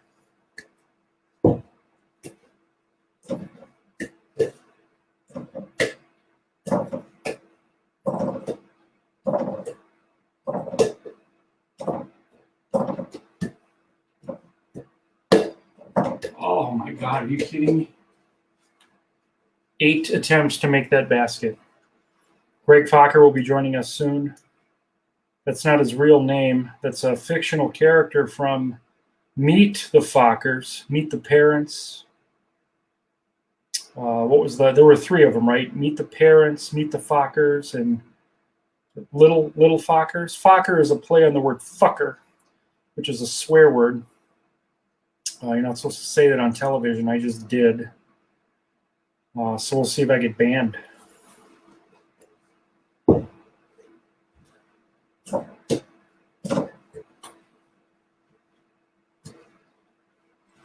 All right, it's getting a little better, but I don't want to sit because I don't want it to happen again. So I think we're going to stay standing for the rest of the show.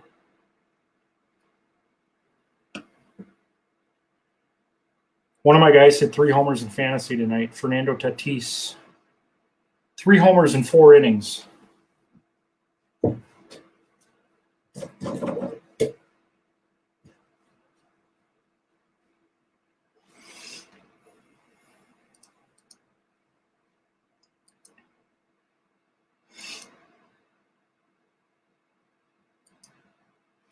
All right, so we'll keep an eye out for Greg. Yeah, it's like a 4-person, like someone called me like the day before the season started. It's a 4-person league. The only rule is you can't have more than 1 person on each team. And my first pick was Tatis, and he's going nuts tonight. All right. It's Utopian All-Nighter. You're watching a 45-year-old man play with a kid's basketball hoop. I think that's more sad for you. I'm kidding, by the way. Thank you for watching. Greg doesn't know how to get on. So, Greg, that's okay. I can't walk you through it right now. All I can say is I sent an invite to your Facebook Messenger, and all you have to do is click on the link, and you should pop on. So I'll kind of watch out for you.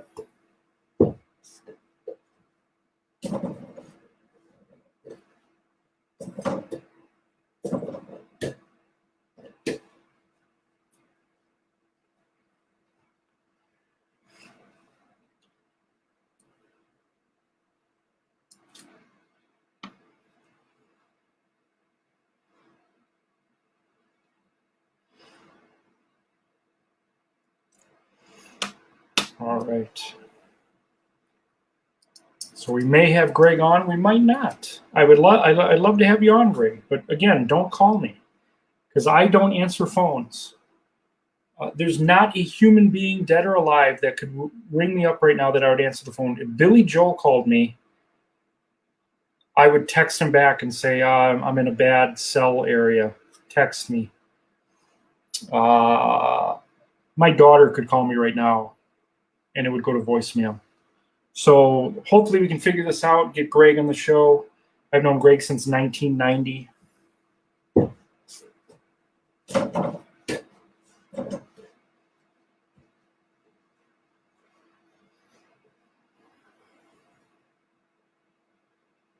Quick word from our sponsors. Hey, do you have $5.99 and don't know what to do with it?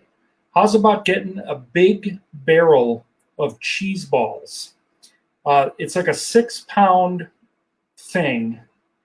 I think we bought this in May, and it's still going strong. Cheese balls. They're stale as fuck, too. They're still good. Dodgers 2, Cubs 1, bottom of 6. Might be up till tomorrow morning at this rate. You know what? I should just turn that game on. I don't know if I'm still paying for MLB because I got this second job. I don't get paid for another 3 weeks. We might redo it at that point, but it's the free game of the day. I tell you what, I'll be right back. We're going to put this game on.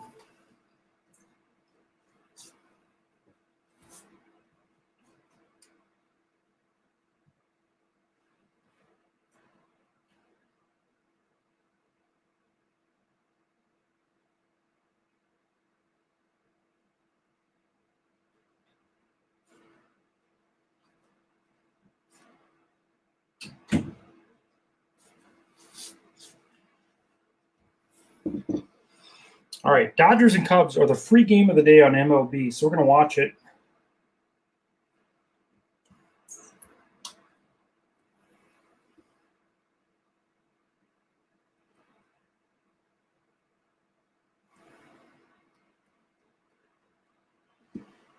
All right. Mookie Betts at the plate. I don't know if what I'm doing is legal right now, but you are watching me watch Dodgers Cubs. And Danny Pearson is watching me while he watches Dodgers Cubs, watch Dodgers Cubs. 6th inning, Mookie Betts up, 2 outs, 2 on. Greg Fokker might join us. He might not. Who's to say?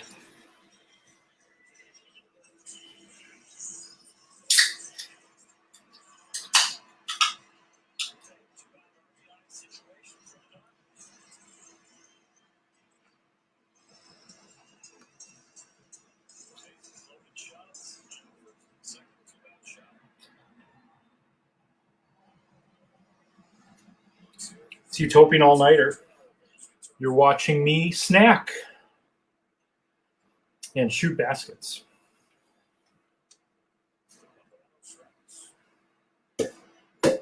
No look.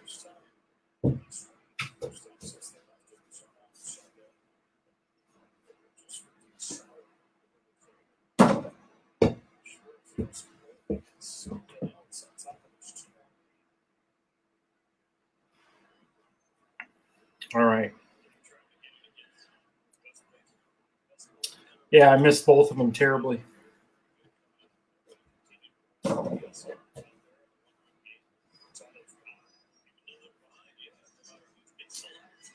If anyone is scoring at home, I am a grown man. I'm 45 years old. Greg, don't be so hard on yourself. We're going to get through this, okay?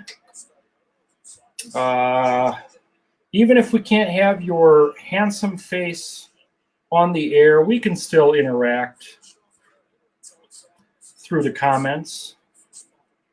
It's not the end of the world. What's going on, Greg? What's going on in your life tonight? Did you enjoy any cereal? I know you like cereal. Have you eaten any wings lately? The Bucks won tonight. Did you watch the Bucks game on the television? Or did you buy Mitch's tickets? I know Mitch has been selling tickets. So Danny says, do you think the Mets have what it takes to win it all this year? The answer is yes. And it's for one reason. It's Jake DeGrom.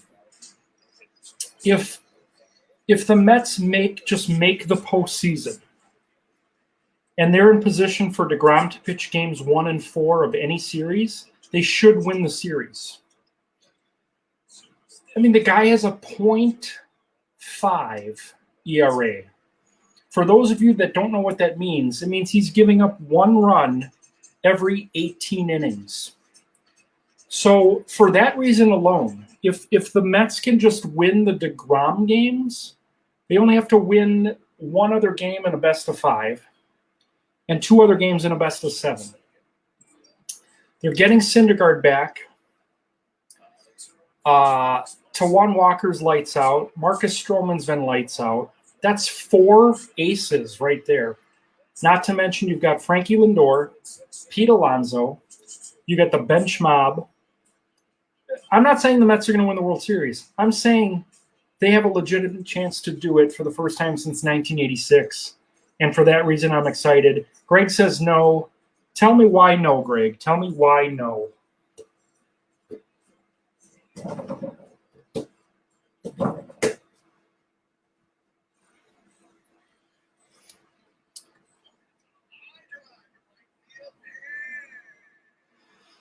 All right. So 3 aces: Woodruff, Burns, Peralta. Yeah, I mean, I know at the beginning of the year you said Woodruff and Burns were the top 2 tandem in the league. I don't think that's the case anymore. Burns can be very good one night, very pedestrian the next. Woodruff is very good. Woodruff is a top 10 pitcher in the league right now. Peralta, he's been very good this year. He's never put it together for 2 straight years. So good pitching in Milwaukee. I don't think is as good as the pitching in New York. Also, the Brewers really seem to have a trouble putting hits together, it seems like at times. Very good team in Milwaukee, but I think the Mets have a better chance in 2021. But, hey, if the Brewers win it all too, I wouldn't be disappointed.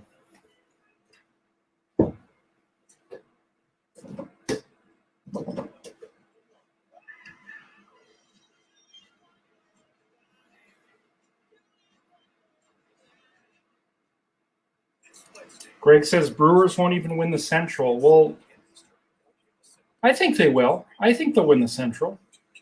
I know Danny's a Cubs fan. Danny, what do you think? Who's going to win the Central this year?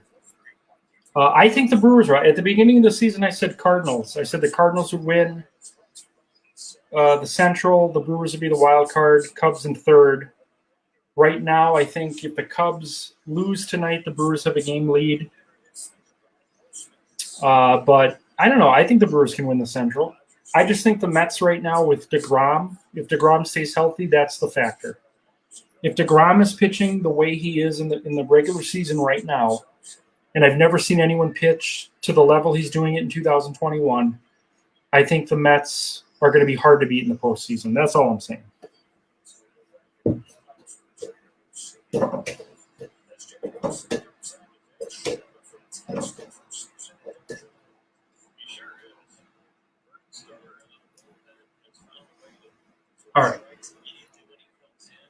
All right. So All right. So Greg. Oh, so Danny said Brewers won't even win the Central. Greg is saying Brewers will win in a landslide.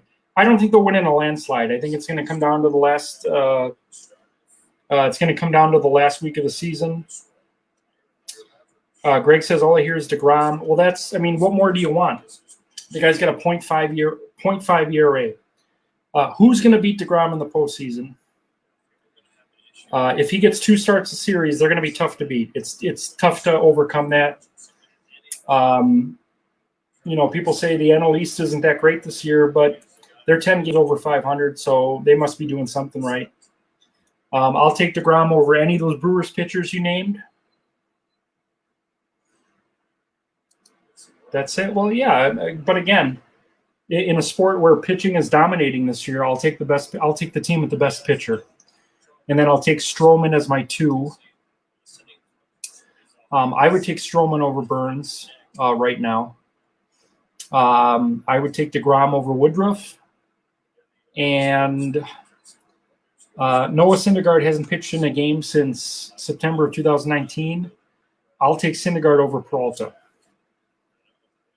So we'll see. The Mets come to Milwaukee in September.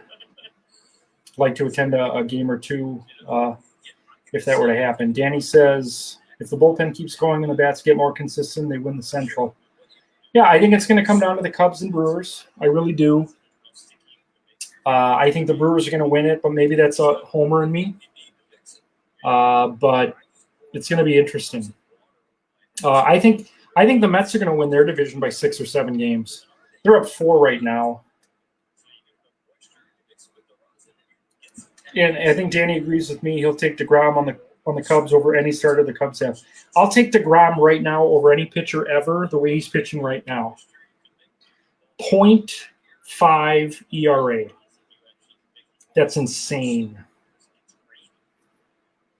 Lindor, I know he's had a slow start, but he's coming around. Greg says Mets have no offense. Well, you're not watching the games that closely then. Nobody in Major League Baseball really has a great offense. Everyone's hitting collectively 239. But Bench Mob has been coming through all season. You got Pete Alonso. You got Frankie Lindor. They're going to be okay. They don't need to be a top 5 offense when they have Jake DeGrom. And the Brewers are more consistent offensively than the Mets are. So Greg can agree on that. So it's going to be an interesting season. Got our first like tonight. Who liked us? I can't even check because my phone is showing the Dodgers and Cubs. So we're going to have to log in. I want to see who liked what we're doing. I wish I wasn't so heavy. But I'm going to lose the weight throwing the truck.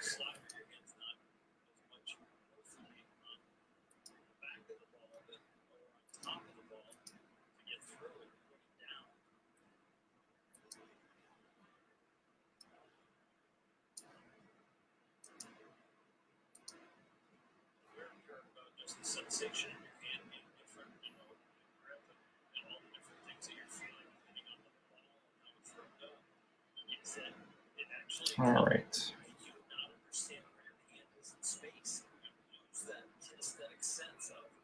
I don't like being signed into Facebook at the same time. It just kind of throws off everything.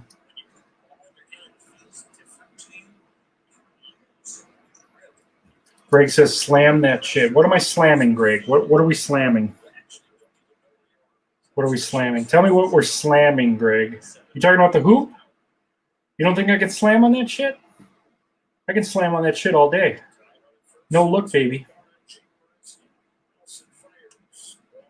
Jimmy Nelson's pitching for the Dodgers tonight. He's got to be 60 years old. Wasn't he like one of the first pitchers at Miller Park? Who am I thinking of? Greg wants to see a dunk.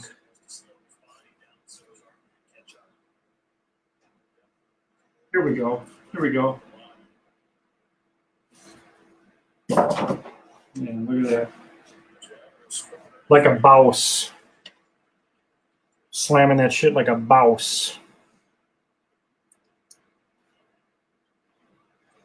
Greg, when did Jimmy Nelson pitch for the Brewers? I feel like he was a Brewer a long time ago.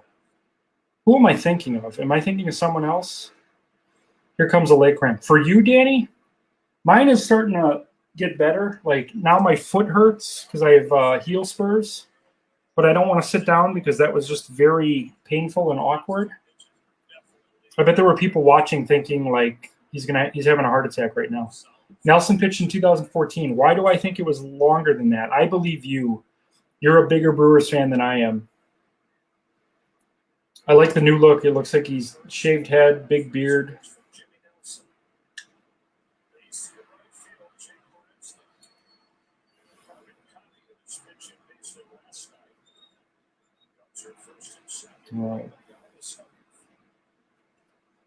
Greg, now I think Greg is being sarcastic here. He says Joey is so funny. Funny like a clown. Like, do I amuse you? Do I make you laugh? Tell me how the fuck am I so fucking funny, Greg? All right, so it turns out Jimmy Nelson's not bald. He's just got like a little fade going. Took off the hat for a second. Greg is serious. Greg thinks I'm a funny guy. Greg and I have known each other 31 years, played Little League together. Greg, I just took Jen to Brown Deer to show him the fields we used to play at. And I'm very close to stealing the mound because it's not even a field anymore. It's just they let the grass grow. There's no baseball being played there. But home plate and the mound are still there. And I'm very serious about maybe stealing that one day. Danny has a problem with Sogard and the Cubs. He is a Brewer. I liked Eric Sogard. He had a couple of tours of duty here with the Brewers. I liked him. I kind of miss those players with that kind of leadership quality. I really like this. Hey, look, I'm a Mets fan. If anyone read my book in 2008, I wrote it to determine which team I was more of a fan of, and it's the Mets by far. But I love the Brewers. I love this Brewers team. I love Colton Wong. I love Willie Adames. I like Vogie. I can't wait for Kane to come back. I love Jackie Bradley Jr. He was actually my favorite Red Sox the last couple of years. I like Woodruff. I like Burns. This is a fun team. This is a team that's easy to root for. But I'm a Mets fan. If it's Mets Cubs, if it's Mets Brewers in the playoffs, I'm rooting for the Mets. I'm very sorry about that. Hey, do you enjoy cheese balls? Go to Walmart, take out $6 in tax, and get yourself about 6 pounds of these. They come in a container. It's like a bathtub. It's like a bathtub of cheese balls. I'm eating one right now. Cheese balls. Great for Utopian All-Nighters. And again, they're stale. These are, at one time they were good, but we bought these 6 weeks ago. I don't know what this is for. I made Greg cry.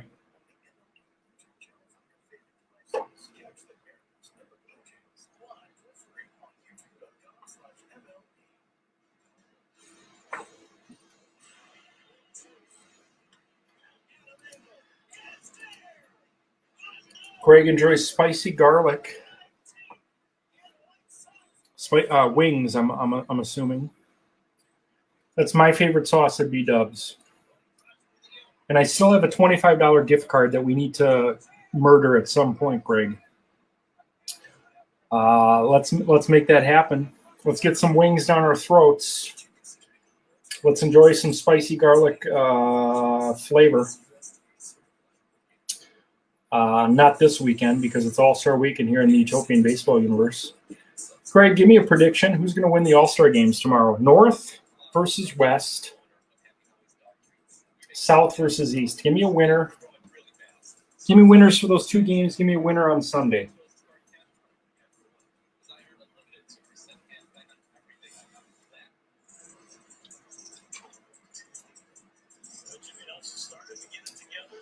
You're watching the Utopian All-Nighter with Greg Fokker, Danny Pearson, and myself. I'm eating pretzels and stale cheese balls. I'm drinking Baja Tropical Punch Mountain Dew. Danny's watching the Dodgers Cubs. I am now watching the Dodgers Cubs. And Greg is talking about spicy garlic wings. This is exactly how I saw it happening. Greg is picking the North. Well, so the North plays the West, and the South plays the East. So pick me 2 winners in those games, and then who's going to win Sunday.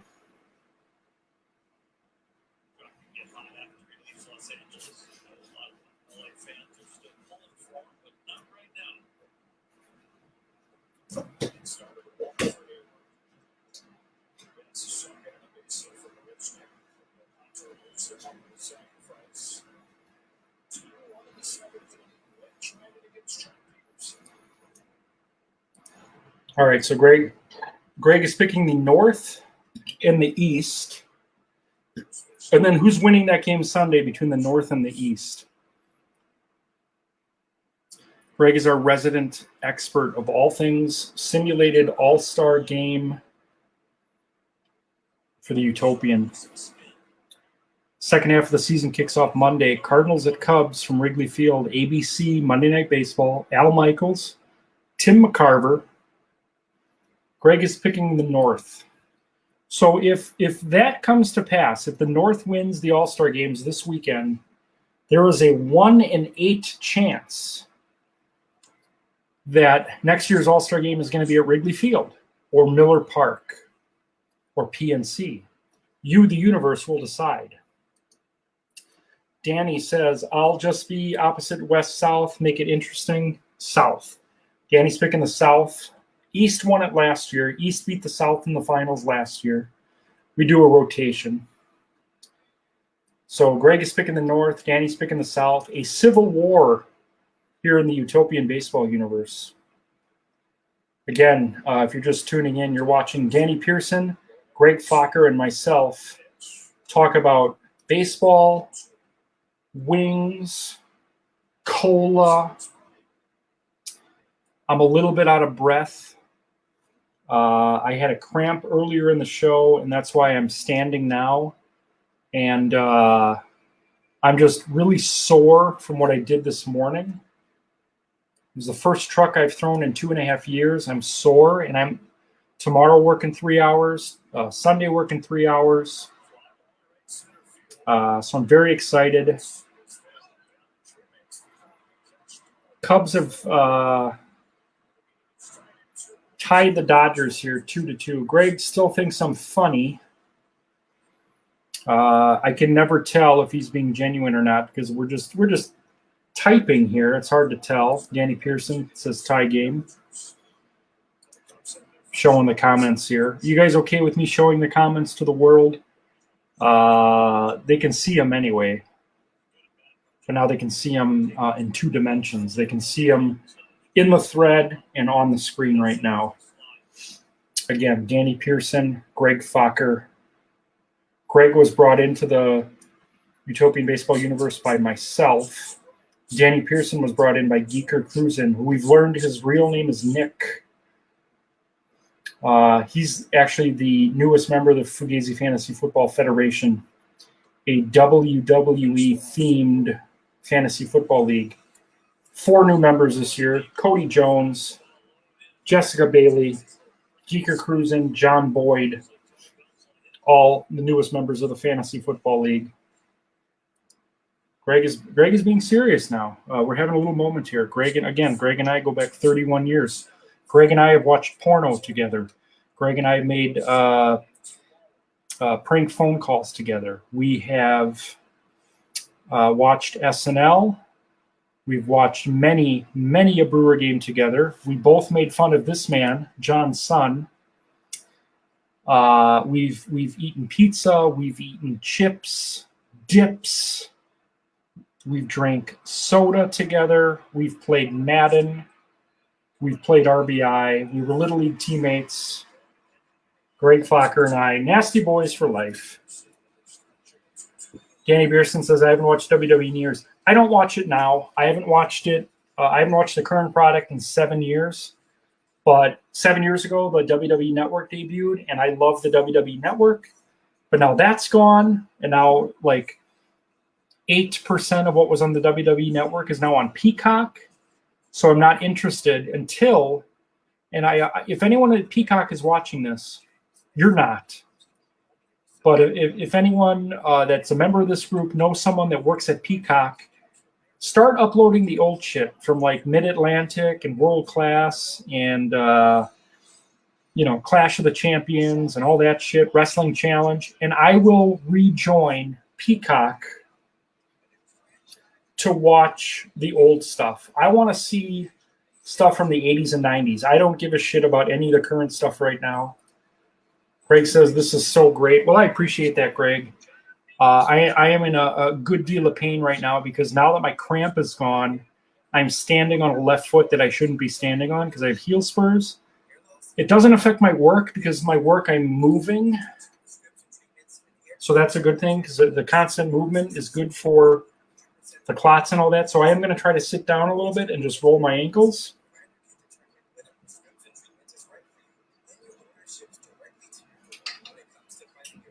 All right, I'll be right back.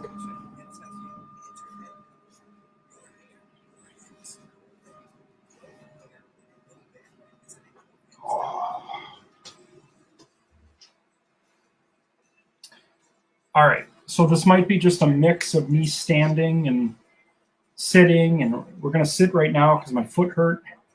I'm a terribly old man. I had a heart attack at age 36, had a pulmonary embolism at age 41.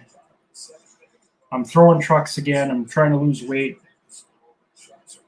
I want to switch this broadcast. I don't care for Joe Davis. I want to watch the Cubs announcers. How do we do this?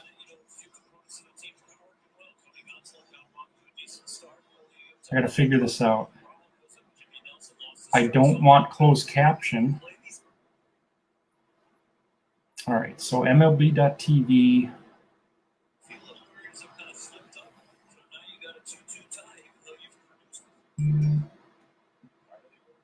All right, I got to figure this out.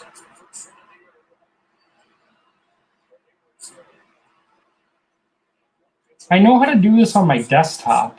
Change the broadcast. I don't know how to do it on my phone. Greg will be back in a minute. Danny, I don't know if you're an MLB.TV subscriber. How do I change the broadcast so I can get the Cubs rather than the Dodgers announcers?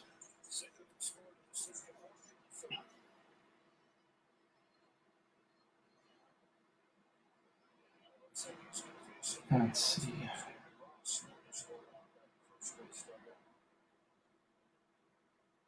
MLB.TV.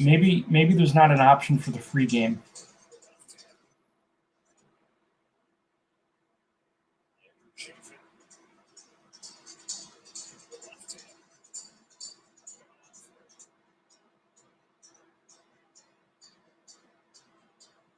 Oh, here we go. Found it. Cubs. All right, so we're switching over the Cubs broadcast. Same commercial. All right, now how do I get rid of this? There we go. All right, I think we're good. Greg is getting some sort of snack. Danny Pearson and I are watching the Dodgers Cubs. You're watching the Utopian Baseball Universe All-Nighter, which I think, and I'm being genuine when I say this, has been a great success because we've had engagement for the entire show. I advertised 4 hours, and we've had someone watching for every minute of the 4 hours. If you guys have any other questions about the Utopian Baseball Universe, comments, how it could be better, let me know, and I will answer it for you. Just to recap, the All-Star games are tomorrow, 2 o'clock, west at north, 7:30 south at east. Rube Foster versus Smokey Joe Williams. Old Hoss Radbourne versus Roger Clemens. Starting lineups will be announced at the beginning of each game tomorrow. So very excited for that. The winners will play Sunday at 5:40. Second half of the season starts Monday night. Cardinals at Cubs. Greg Focker's back. Greg, why'd you leave us? Did you get a snack? Did you need to check up on Greg Sr., the greatest dad of all time? I know his hat said #1 dad, But I think he's the number one dad of all time. I think your dad is the greatest dad of all time. Fuck Alan Thicke. Fuck Alex P. Keaton's dad, whatever his name was on Family Ties. Those are just fake dads. Those weren't real dads. Your dad was the greatest of all time. Greg had to urinate. I mean, you got to do that. You got to do that at least once a day. I like to do it whenever the body just tells me it's time. You just got to listen to your body, Greg. And you did that. And I appreciate that. Turn the volume down here a little bit. This pitcher, Danny, if you're watching, if you're still watching, this pitcher for the Cubs, I love this guy, this Andrew Chaffin, if I'm saying that correctly. I love the look. He's definitely going to be in the Utopian next year because I want to make a custom baseball card of this afro mustache combination. He's definitely going to be in the Utopian next year. And if you're a fan of the Cubs or if you're a fan of any team, you guys are going to have a say in what the rosters look like in 2022, just like everyone has a say in how they were built this year. The Sheriff. Yeah, I mean, this guy looks like he's just right out of Dukes of Hazzard. Like a protagonist or antagonist. Which one's the bad guy? Antagonist? 80s porn? Yeah. It works. It just works for me. He's going to be in the Utopia next year. There's just no doubt about that. Is it Chaffin or Chaffin? Both of them sound great. I know you're just typing the name, so I can't tell, but he'll be on the roster next year. We got to figure out who he's going to replace. This is the Utopian Baseball Universe All-Nighter. It's Friday night. It's 12:05 a.m. We're going to go till 2 a.m. if people want to. I've been saying this since 10 o'clock. If I go 20 minutes with crickets, then we'll put it to bed. But we've got two very engaging guests tonight. If you want to be on the show, if you're watching, if you're flipping channels on Facebook and you find this ugly mug, you know, what's this Toronto Blue Jays guy doing on my TV? It means you're a member of the Utopian Baseball Universe, and I'd love to have you on the show. It's really not a show per se. It's just us hanging out, talking baseball, talking fast food. Okay, Danny says Chaffin. I like it. Greg is asking about Chuck Krim. This is my favorite, and I see some other comments. We're going to get to all of them. Greg is saying Chuck Krim. I've shared this story before. We're going to share it again right now. My favorite moment in County Stadium history, and I've been to some great moments. I was at Robin Yount's 3,000th hit. I saw Billy Joel and Elton John play County Stadium in 1994. I saw Paul McCartney play there in 92. My favorite moment in the history of County Stadium was Greg Maternowski, 15-year-old kid, bullying Chuck Krim. This is when the bleachers were right next to the Brewers bullpen, and we were like 50 feet away from Chuck Krim, and he was like basically just verbally abusing Chuck Krim, and Chuck Krim wanted to fight my 15-year-old friend Greg, and other members of the Brewers bullpen had to hold him back. That's the greatest moment, not even in the history of County Stadium. That's the greatest moment in my life. I've been a business owner. I've written a book. I've fathered a child. Greg bullying Chuck Krim is the greatest moment in the history of my life. Someone says, can I create a shirt and see if someone wants shirts? Type your name in because I'm not sure who we're talking to. It says Facebook user. If you want to, I know it says no solicitations, but this gentleman or this person is asking for permission. If you want to make shirts and sell them here, Dustin Mack. So Dustin, if you want to make shirts and sell them using our logo, by all means, go crazy.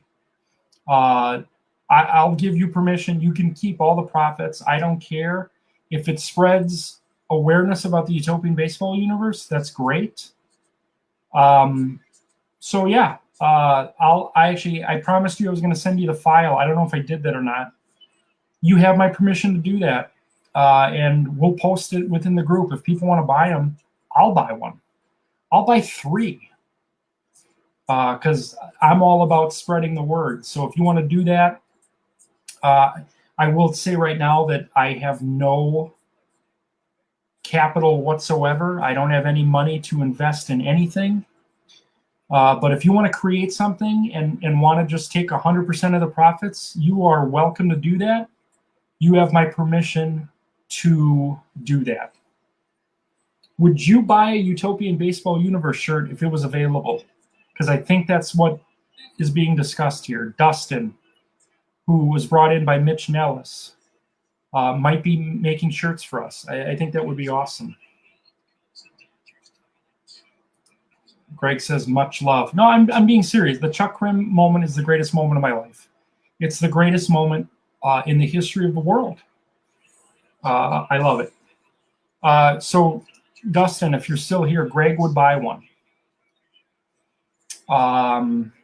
Yeah, and if Dustin, if you want to create something new, I'm all for that too. I'm still probably going to use what I created because I have that on all my baseball cards, and everything I've created has that on there. So I'll probably still use that for some things. But you being a graphic artist, and you're probably really good at what you do, if you want to create something for the universe and sell it to my members, by all means, you are welcome to do that. Obviously I'd want to see the shirt before we do it. I can't have, there's certain images I probably don't want to put my name on. But if you want to create something from scratch, show it to me, and you have my blessing to sell those within the group and keep all the profits for yourself. By all means, that would be great. Greg would buy a shirt. I would buy a shirt. I'd probably buy 2 or 3. So yeah, definitely exciting stuff. Good conversations. Greg, what kind of hat are you wearing tonight? I'm wearing a Toronto Blue Jays hat. Jose Bautista won the home run derby. Did you watch that? Probably not.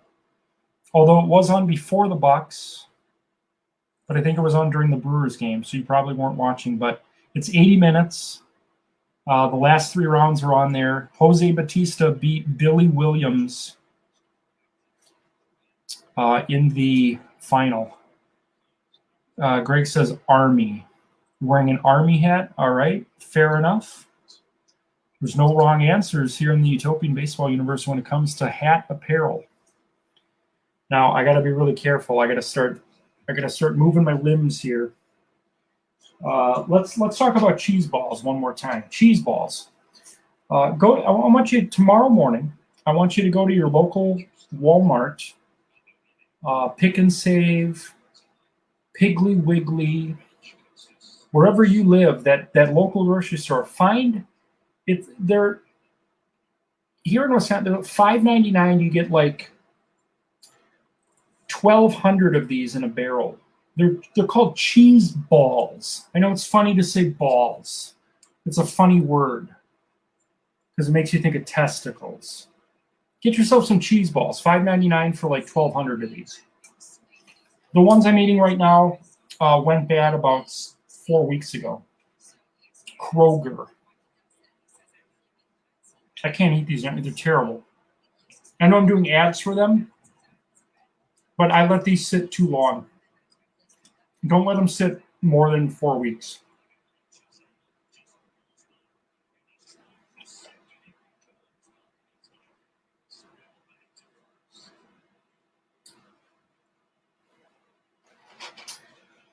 You know what else I like to enjoy? Pretzels. This is a pretzel. It's my favorite snack. These are fresh. These I bought yesterday. These I bought from Sendix. Sendix pretzels. They're for eating.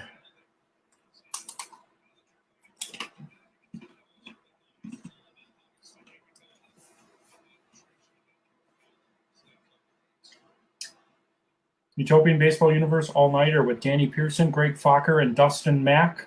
I'm Joey Buckholz. You're watching a 45-year-old man eat snacks. That's on you.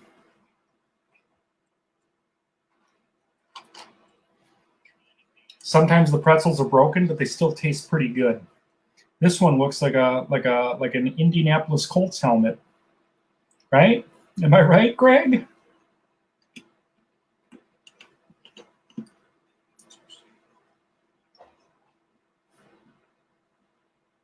We're 2 hours and 15 minutes into the all-nighter. We're going to go till 2 a.m. tonight, as long as I have viewers. But that's as late as we'll go, because I work at 9 a.m. tomorrow. Dustin says colors for art for the shirts. I don't know. I mean, the logo I have is blue and white, but if you want to throw something else, if you want to create something, I'll look at it. Dustin, I don't even own the trademark for it. I haven't trademarked anything. So, like, create whatever you want. I'll take a look at it. If it looks great, you can sell them, make $1 million. Danny says, not even hungry, but all this food talk, I had to grab a slice of pizza. So tonight, for the Bucks game, we ordered a little pizza place here in town called Grafton, Wisconsin, called Little Caesars. I think they're a national chain. I believe they are based out of Detroit, Michigan. We had some Little Caesars tonight, a little sausage pepperoni, some cheese sticks, and I'm going to be honest with you guys. I'm a little vulnerable right now sharing this personal information.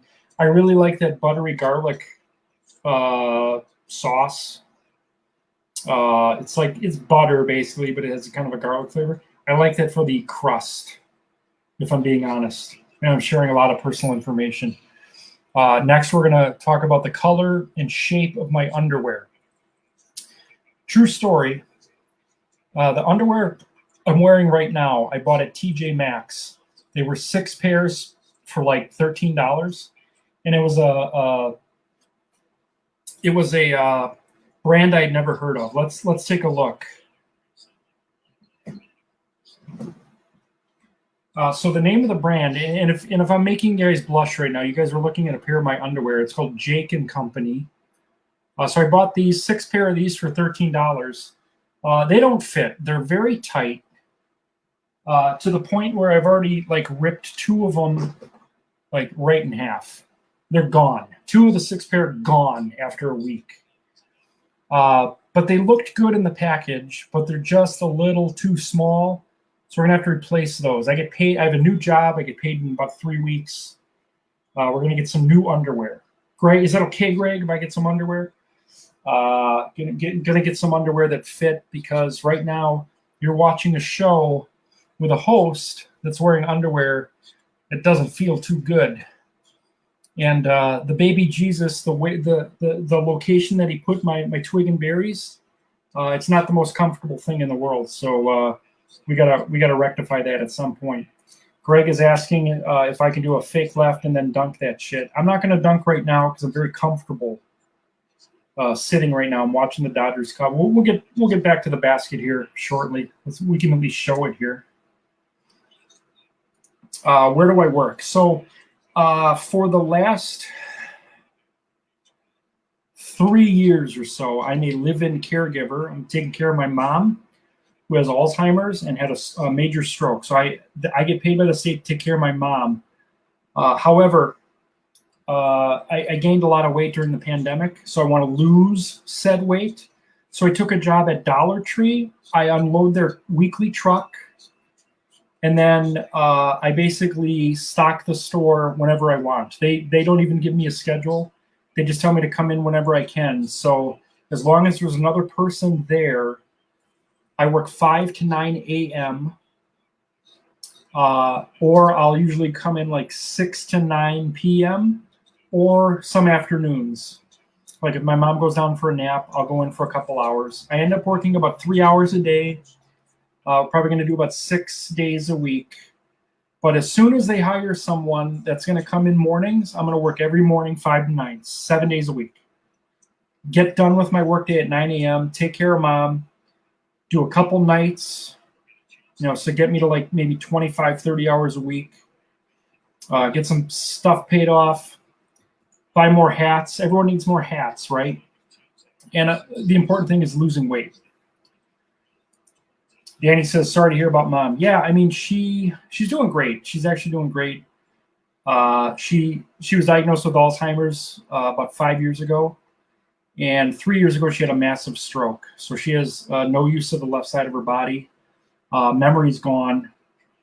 Long-term memory is really good. No short-term memory. But honestly, I can say that she's the happiest I've seen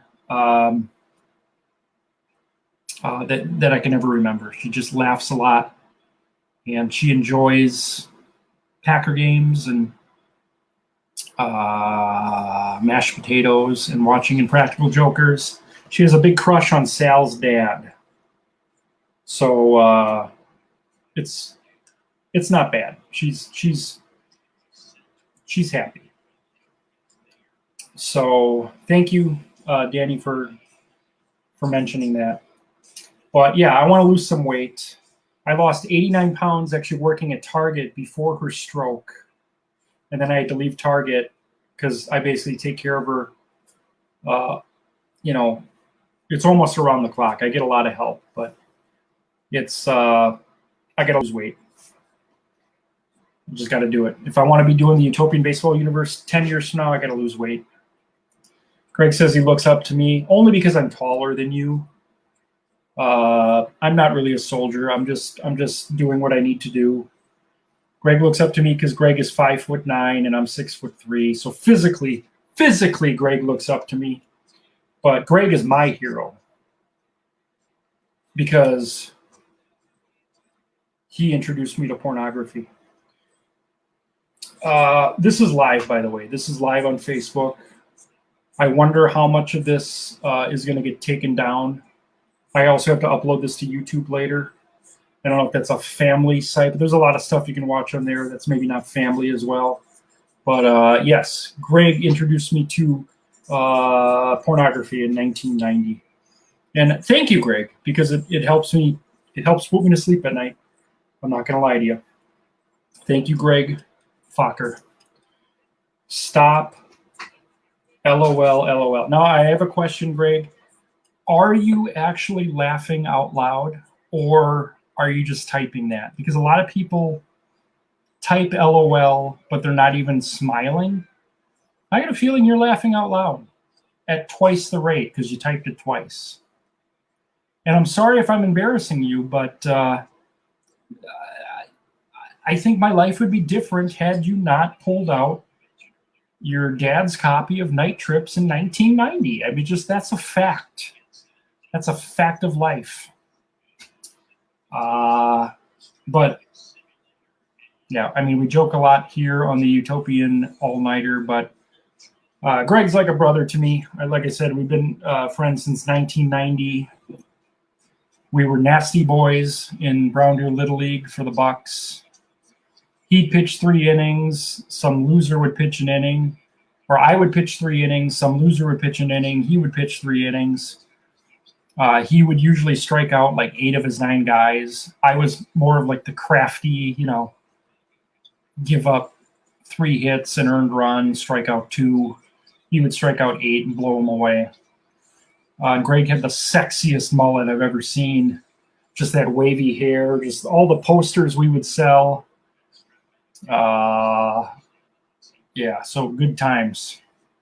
Very good times indeed. My goal actually right now, and I've told you this, and I'll look right in your eyes right now. My goal is for you and I to both lose about 60 pounds and get into playing shape and find some sort of rec league where we can just tear it up one more time.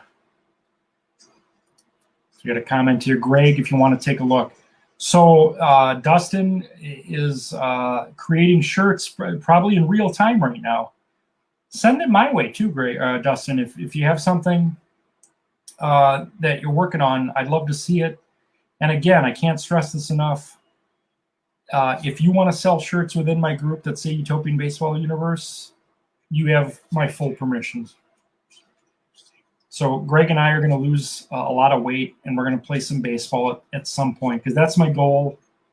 That's one of my goals, is to play baseball again. I was actually, before I met Greg, 3 years before I met Greg, in fifth grade, actually between fifth and sixth grade, I was hit by a car, and it completely shattered my right shoulder, and it never grew back. I actually, from here to here is 4 inches shorter than from here to here, because it never grew. So I never got to end baseball the way I wanted to, and I would love to just pitch 1 inning off a mound and play even just one summer of baseball again. That's something I'd want to do.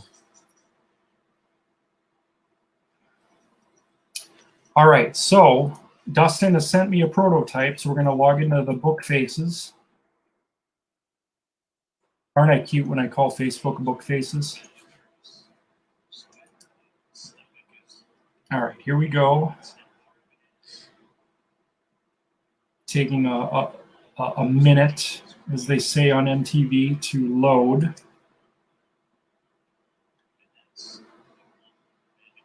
All right, Dustin, let me know where you sent that. I don't see anything in Messenger. I don't see any comments. So let me know where you sent that. I'd like to take a look. I bet it's awesome.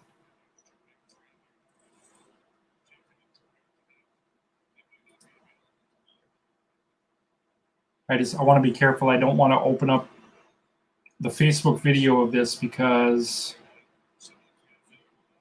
we'll get echo, because you'll hear me coming from 2 different spots. There we go. I got it, Dustin.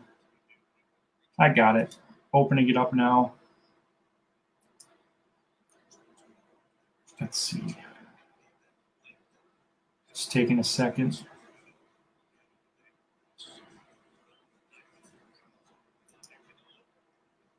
I love the seams. I mean, I like it. I like it. I can't do any better. So again, whatever you come up with, if you want to sell those, I already know Greg's going to buy one. I'll buy one.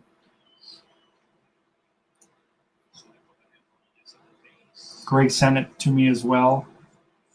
And the file is small, Dustin. So like all I see is it says, oh, here we go, Utopian Baseball, and then it has a U, Utopian U Baseball. So yeah, I mean, again, unless it has like some sort of like offensive moniker, I'm all for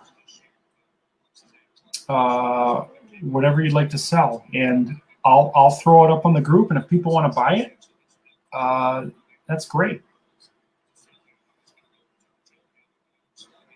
I like it. I like it. I like the shirt, Dustin Mack.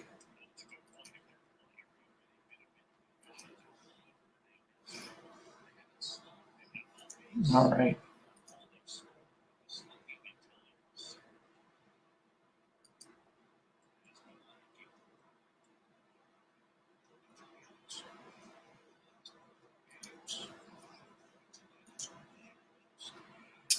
So yeah, Dustin is making shirts for the Utopian. I won't post it to the group, Dustin, until you give me permission that that's what you want to go with. Because I like it. If that's the final product and you want me to create a link where people can buy that, by all means, I will do it. I appreciate you asking. Yeah, I think, let's see, now I'm just checking your message, Dustin. I have a guy who can talk MLB draft if you wish. Are you talking about here? Like tonight? You want to talk MLB draft? I only know 2 players that are eligible. The 2 kids from Vanderbilt. and I can't think of their names right now. All-Nighter's nephew or son, and the other gentleman, Rocker. But if there's someone that you want to bring on the show to talk about it, I'd love to have them. Are they a member of the group? If they're not a member of the group, let's get them into the group, and then I'll send them an invite. We can get them on, because I don't watch college baseball as closely as maybe I should, but all I hear about is Rocker and Leiter and how they're going to go 1-2 potentially. So I'm going to follow them very closely. Obviously, the way the Utopian Baseball Universe rosters work is if they have any type of success, we're going to bring them in, to the universe. Wander Franco will be in the universe next year. Randy Arozarena is on a roster this year. After what he did in the postseason last year, how could I not put Randy Arozarena on a roster? So, yeah, if you have a guy that can talk MLB draft, if he's not in the group, Dustin, bring him into the group, and we'll get him on. If not tonight, soon. I got a morning show debuting on Monday called the Utopian Cafe. It's going to be 7 a.m. Monday through Friday on YouTube. There's going to be some days where it's on at 11, depending on my work schedule. So Dustin says they won't go 1-2, but probably top 10. Yeah, I mean, I've heard anywhere from 1-2 to both of them in the top 10. I've seen enough of their highlights where I wouldn't be surprised if they go 1-2, just because they both look can't miss, to be honest. Boy, I would love for the Mets or Brewers to get one of these guys. So we'll see. I know there's not a lot of trading involved with the draft. It's not like the NFL draft where you have a lot of trades and movement and stuff, but that's very exciting. When is the draft, Dustin? When is the MLB draft? Is it coming? Is it soon? Because maybe we do a show. Like if you have a guy that could talk MLB with us, draft, get him into the group, and we'll get him on the show. Rocker to the Royals. Yeah, I mean, if Rocker goes to the Royals and let's say he's up within 2 years and he has success in his first year, he'll be a Utopian Baseball Universe Royal in 2 to 3 years. I'm not going to put him on the roster before he comes out. That wouldn't make sense to put him on the roster before he has any success. 11 to so okay, July 11th through 13th. Okay, cool. I'll keep an eye on it. I'll be more attentive to this draft than I have for any other draft. I watched the first one that was on the MLB Network in 2009, and it was so poorly done. It was the year Mike Trout went like 20th or something like that, and like 5 of the top 10 guys didn't even show up to the studio. So it was kind of a weird broadcast, and I haven't watched since, but I'll keep an eye out for it. I know they're doing a better job with stuff like that. By the way, Dodgers lead the Cubs 4-2. If you're a Brewers fan, this is good, because Brewers will have a game lead up on the Cubs. If you're a Cubs fan, this is bad, because they're losing a baseball game to the Dodgers. You're watching the Utopian Baseball Universe All-Nighter. We're 2 hours and 30 minutes into it. It's been a great success, and I'm being dead serious. Danny Pearson's been here. Dustin Mack is in the building. Greg Fokker is in the house. Greg, where were you urinating again? Were you processing your beverage through your kidneys? That's how it works, right? You kidneys, right? I don't even know how you piss. Like, I know my body tells me when I have to do it, but I mechanically, I don't know what's going on down there. Were you urinating, Greg? Are you enjoying a beverage tonight? If so, which beverage?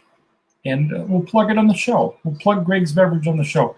Maybe that'll be a regular part of the Utopian Cafe. What's Greg drinking? We can bring Greg on. He can talk about his beverage. I know he doesn't drink coffee. He's a big milk drinker, but Greg says milk. Greg says milk and pillow, and we've been making fun of that for 31 years. Greg's having a little milk tonight. Greg, are you dunking any cookies in your milk? I know that can be a fun activity. You dunk the cookies.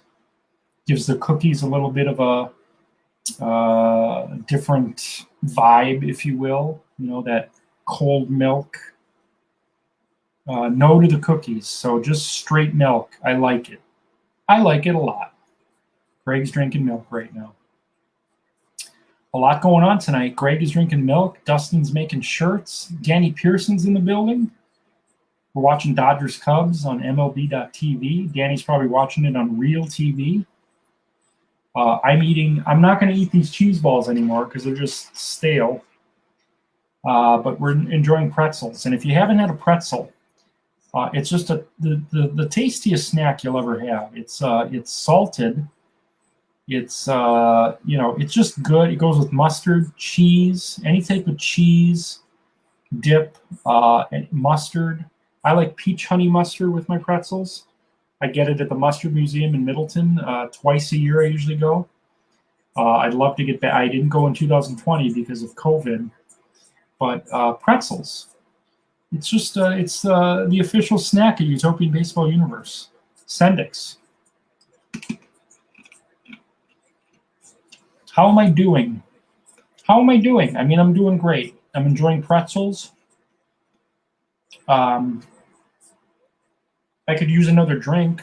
I'm going to probably get another drink here in a couple minutes. No more soda for me tonight. I'm going to get some Gatorade. But I'm doing well. Danny says he's enjoying some pizza and Busch Light. And see, Greg, you're selling the idea of milk. Danny's going to maybe drink a milk tonight. I had some pizza earlier. As reported earlier on the Utopian All-Nighter, I had some Little Caesars, little sausage pepperoni, some cheese sticks, that buttery garlic sauce, which I like to use for the crust. You know, you get to the end of a piece of pizza and there's that thing left over at the end that's called crust. I like to dip that in the buttery garlic and then throw that down my throat. All right, that's what we're going to do right now. I'm going to get a beverage, and we'll be right back. You're watching the Utopian Baseball Universe All-Nighter here on Facebook.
All right, welcome back to Utopian All-Nighter.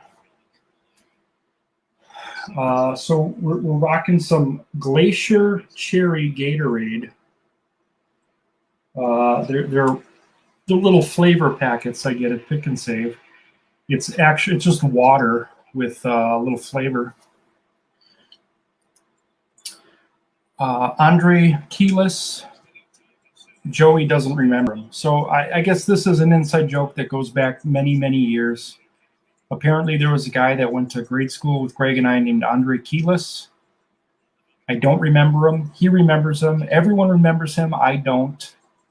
I remember everyone else he references. Tim Hammerly, John Sun, Dean Schutze, Kyle Kosmicki. I remember Greg had two sisters. One was named Nancy. The other was named Jane or Olivia. I don't remember the older sister's name, Greg, and I do apologize. For that, I am very sorry. But I remember a lot, but I don't remember Andre Keelis. I remember we went to that Bucks game with Tim Hammerly, and he had the shitty seats, and we had the good seats. I remember Jeff Loke had bad acne on his face. I remember Mr. Shars was always drunk. Greg's other sister was named Tina. See, I remember a lot of stuff. I remember night trips. I remember Tori. I remember Jamie Summers. I remember Randy Spears. I remember the night my grandfather's cousin died, and my mom called me. I was at your house, and we were getting ready to watch Fred Savage and Technotronic on SNL. I remember that. I remember the Nerf basketball. I remember watching WWF, but I don't remember Andre Keelis. And I don't even know if I'm saying that name right, Andre. But I tell you what, as soon as you show me a picture of the gentleman, it might bring back a memory. So if anyone has our 8th grade yearbook from Brown Deer Middle School, 1990, come on the show. I'd like to see a picture of the gentleman. I feel bad. I've been to Brewers games buying nosebleeds, and by the 3rd inning getting front row taken, talking to the owner. That's cool. That's very cool, actually. I've never had that privilege, but that sounds like a lot of fun.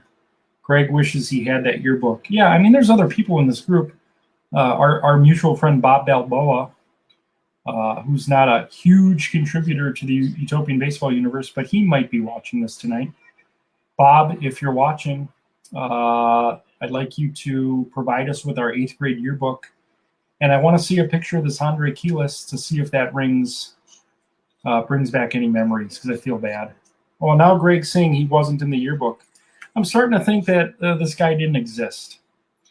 If I don't remember him and he wasn't in the yearbook, it's like if a tree falls and there's nobody there, it doesn't make a sound. I don't think Andre Keelis existed. Also got in media well or the press box. So I have a story about getting press credentials. I have a friend that lives in Nashville by the name of James Tristan Redding, brilliant musician. Check out Song of Week 2021 on Facebook. He knew a gentleman that worked for the Mets named Josh Lewin. Josh Lewin used to be one of the radio voices that worked with Howie Rose for Mets games. I think he left the Mets for the San Diego Chargers. I'm not sure if he still works for the Chargers, but Josh Lewin was a Mets employee. And James knew him because I guess he was a musician as well. And James told Josh that I'm a Mets fan, and I wrote a book about the Mets. And Josh Lewin got me a press pass to meet Gary Cohen, Keith Hernandez, Howie Rose. I also got to meet Brian Anderson, Bill Schroeder. Ron Darling wasn't there, but I got to meet Keith Hernandez, which is, he's my all-time favorite Met. And what a thrill that was, meeting all those people. So that just kind of reminded me of that. Dodgers just went up 6-2. Max Muncy, 2-run homer. So Dodgers lead this one 6-2. I believe they're in the 8th inning. Greg is insisting that Andre Keelis existed. Again, we got to find a picture. As soon as I see a picture, I bet I can identify him. I'm better with faces than I am names. Yeah, Brian Anderson is small. Actually, I used to work at UW Milwaukee. He'd walk by me, he had an office there, and he'd walk by me about once a week. He's like 5'6".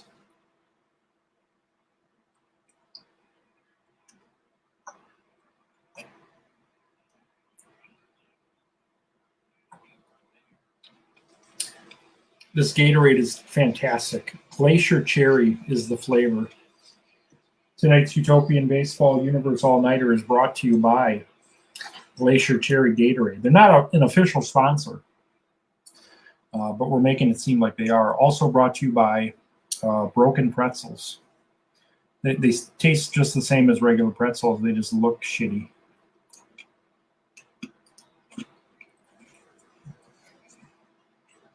That's Danny Pearson's go-to Gatorade. Yeah, it's mine too. I also like the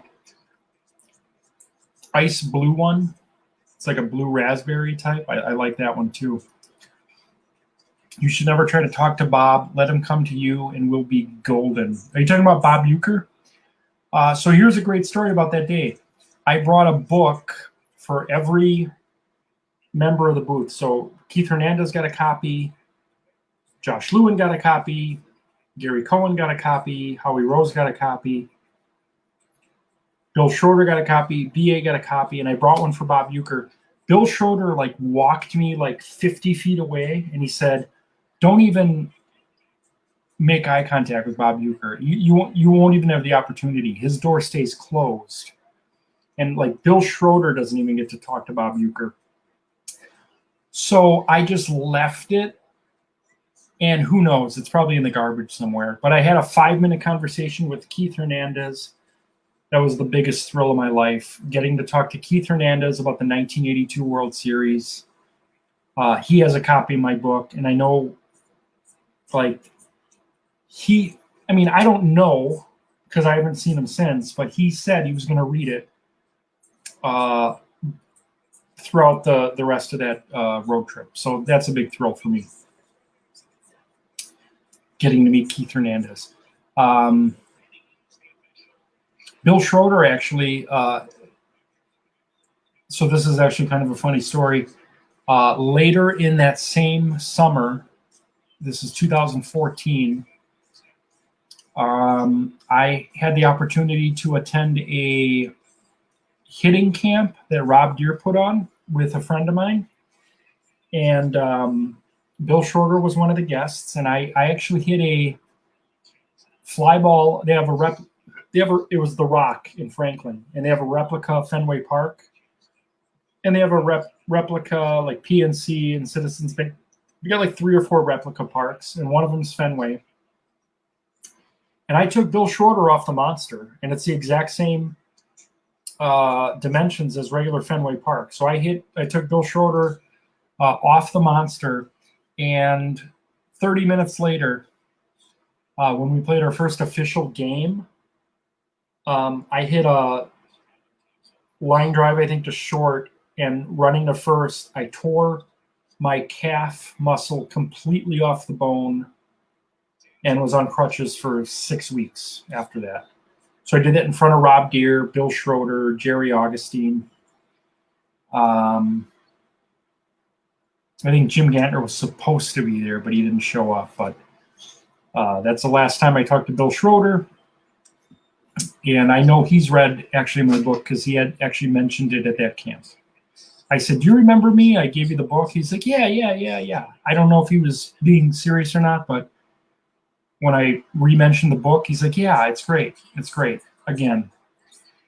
By the way, Greg, do you know why Bill Schroeder wasn't on the telecast tonight and he's not going to be all weekend? Is it something with his son? Is he graduating or something, or getting married? Because Tim Dillard was in the booth tonight, and I enjoy Tim Dillard. I can tell he was really nervous, but I enjoy Tim Dillard. He's funny. Dim Tillard, as he's known on Twitter. You're watching the Utopian All-Nighter with Danny Pearson, Greg Fokker, Dustin Mack, and myself. I'm Joey. I'm the host tonight. Sounds bad. I'm happy we don't deal with Bill. Heart. All right. So great. So he has heart issues. Because I'm not trying to make light. I just thought it was weird that he wasn't on the broadcast tonight because today was reopening day.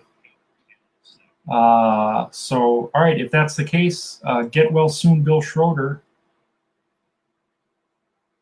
Obviously, I know a lot about that. I had a heart attack when I was 36 years old. I had a pulmonary embolism when I was 41, so I know what that's all about. That's why I'm trying to lose all this weight that I gained back during the pandemic.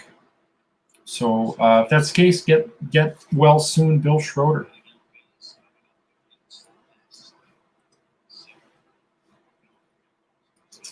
Let's check. So we have any new comments here?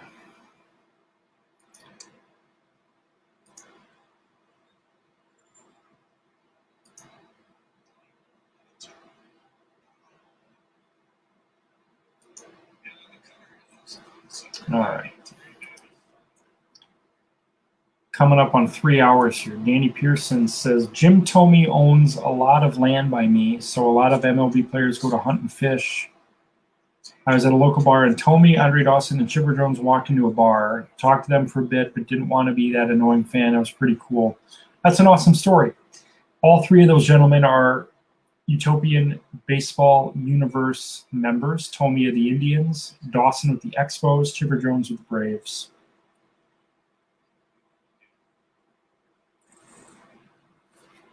Yeah, that's awesome. I haven't had, like, the day with Keith Hernandez was amazing because that was my all-time favorite New York Met. And I asked him some questions about the 82 series. We didn't even talk about the 86 series because he's probably talked about that his whole life, but I figured they're in Milwaukee.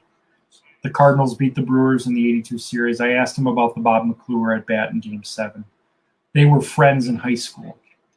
And I guess the story goes they had a conversation when they were in high school. How would you pitch me if we faced each other in the World Series? And from what Keith Hernandez said, McClure pitched him exactly like he said he would 10, 12 years earlier.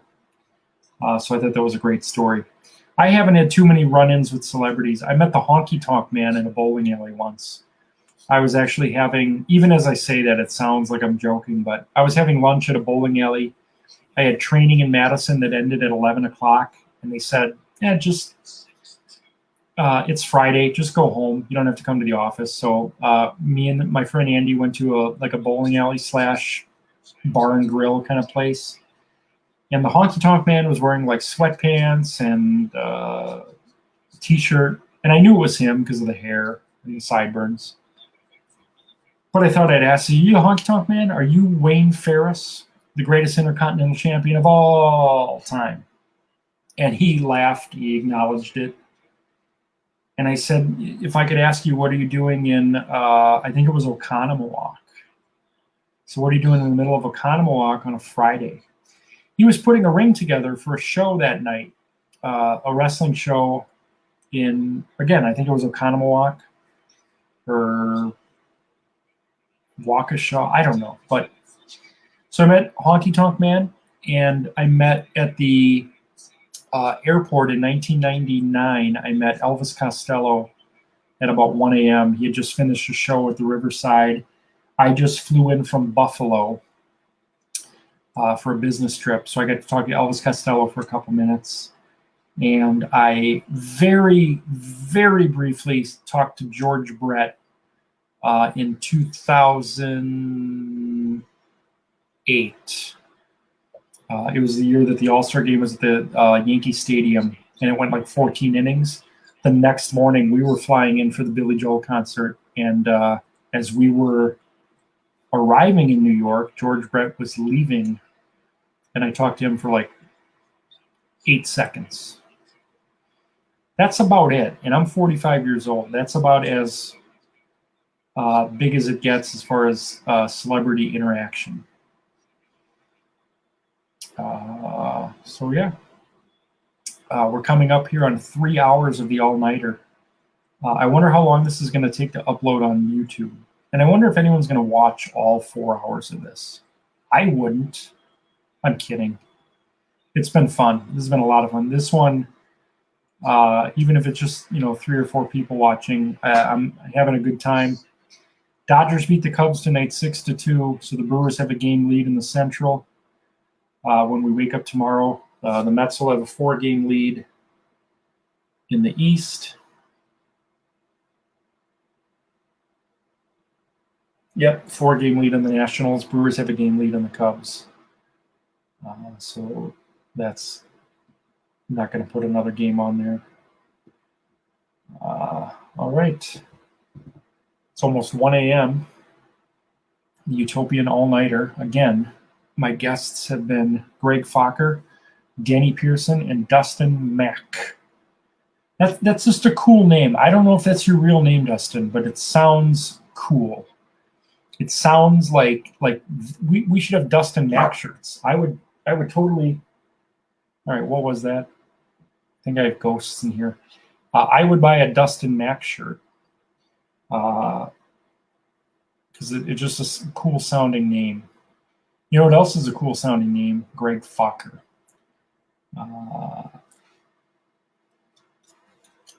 Character from Meet the Fockers. That's what Greg's going by here on the book faces. Greg Fokker. Yeah. What else, fellas? What else do we want to talk about? We're not gonna play any more basketball tonight. Leg is feeling okay. Crushing the Gatorade. Maybe that'll help here a little bit. Maybe that's what I should have been drinking all night anyways, the Gatorade. But when you find a new flavor of Mountain Dew, you just got to try it. This part of the show is brought to you by More Broken Pretzels. Look at the salt on that. That's real salt. That's a pretzel. I'm a big fan of the Sendix brand pretzels.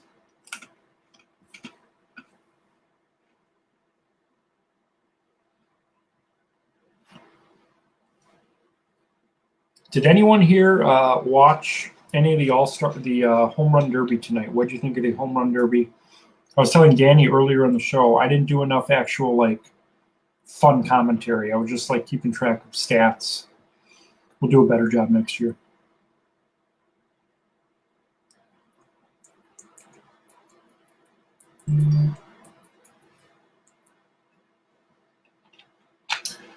Getting game requests for Words with Friends. I haven't played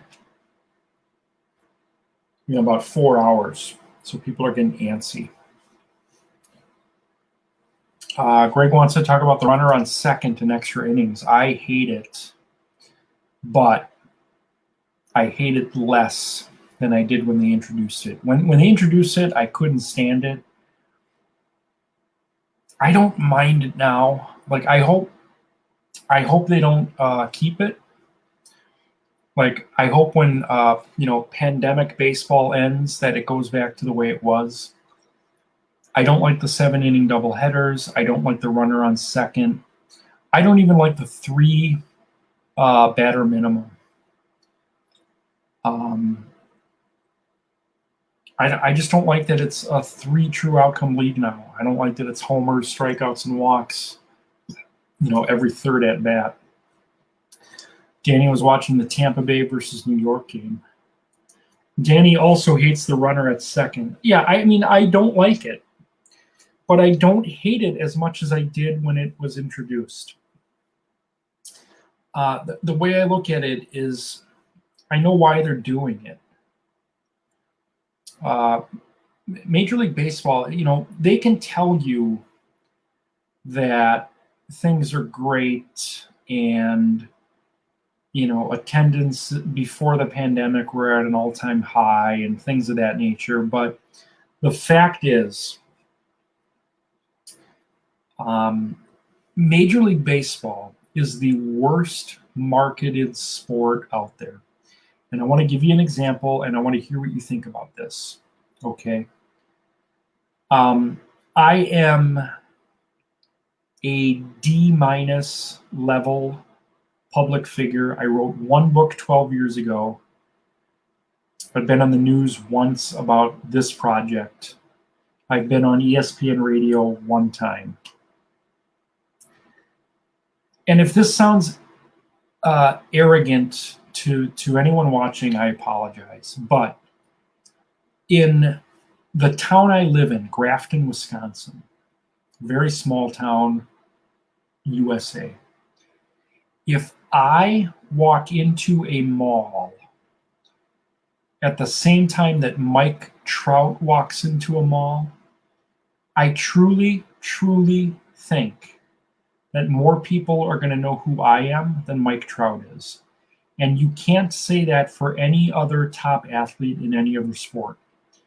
LeBron James is a global, like everyone knows who LeBron James is. Everyone knows who Tom Brady is.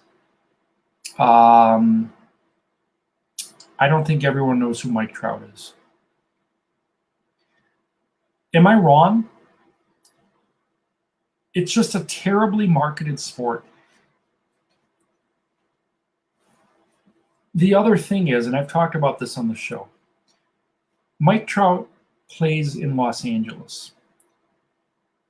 3/4 of Mike Trout's games happen while I'm sleeping. That doesn't happen in the NFL. That does not happen in the NBA.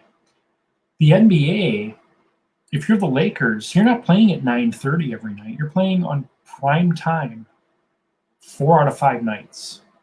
Mike Trout's games run at 9:30. I'm going to bed at 10:30. It's hard to connect with these players if you can't watch them play. So I think they have a marketing issue. And I know this whole, like, their goal is to try to shave 10 minutes off these games. It's nonsense. Don't change the game. The changes you're going to make, I don't think are going to bring in new fans. I think what's going to bring in new fans is us as parents getting our kids to love the game that we loved and handing it to the next generation. Because what I'm seeing right now is not baseball, it's softball. And what I'm seeing in the NBA right now isn't basketball, it's a video game. It's 3-pointers every possession, no defense.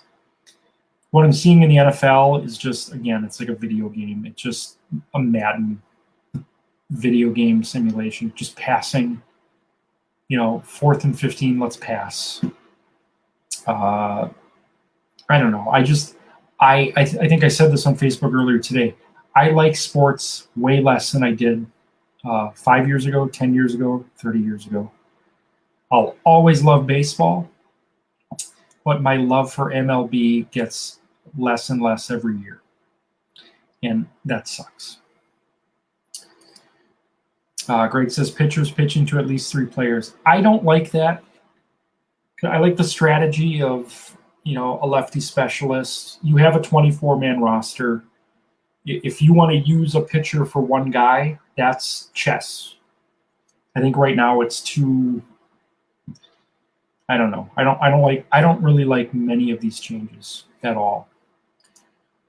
Danny says it feels like Little League rules. If I pay $80 to $150 for a ticket and get to see 15 innings, cool. Yeah, I mean, look, I love extra inning baseball.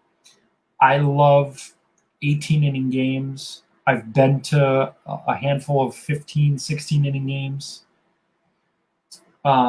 This idea that, we've played 9 innings, let's get this over with as soon as possible, I don't like it. Every now and then, like if the Mets played 2 extra inning games today, and they were both at home, so if you're the home team and then with extra innings, you're automatically, you got a guy in second with nobody out. That's weird.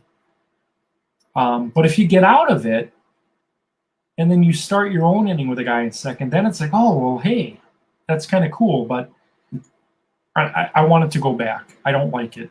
And I hope they're not using it in the postseason. I really hope not. Danny's 4-year-old daughter watches almost every Cub game with me. So that's great. My daughter, from 2000, I think she started watching with me religiously in 2009.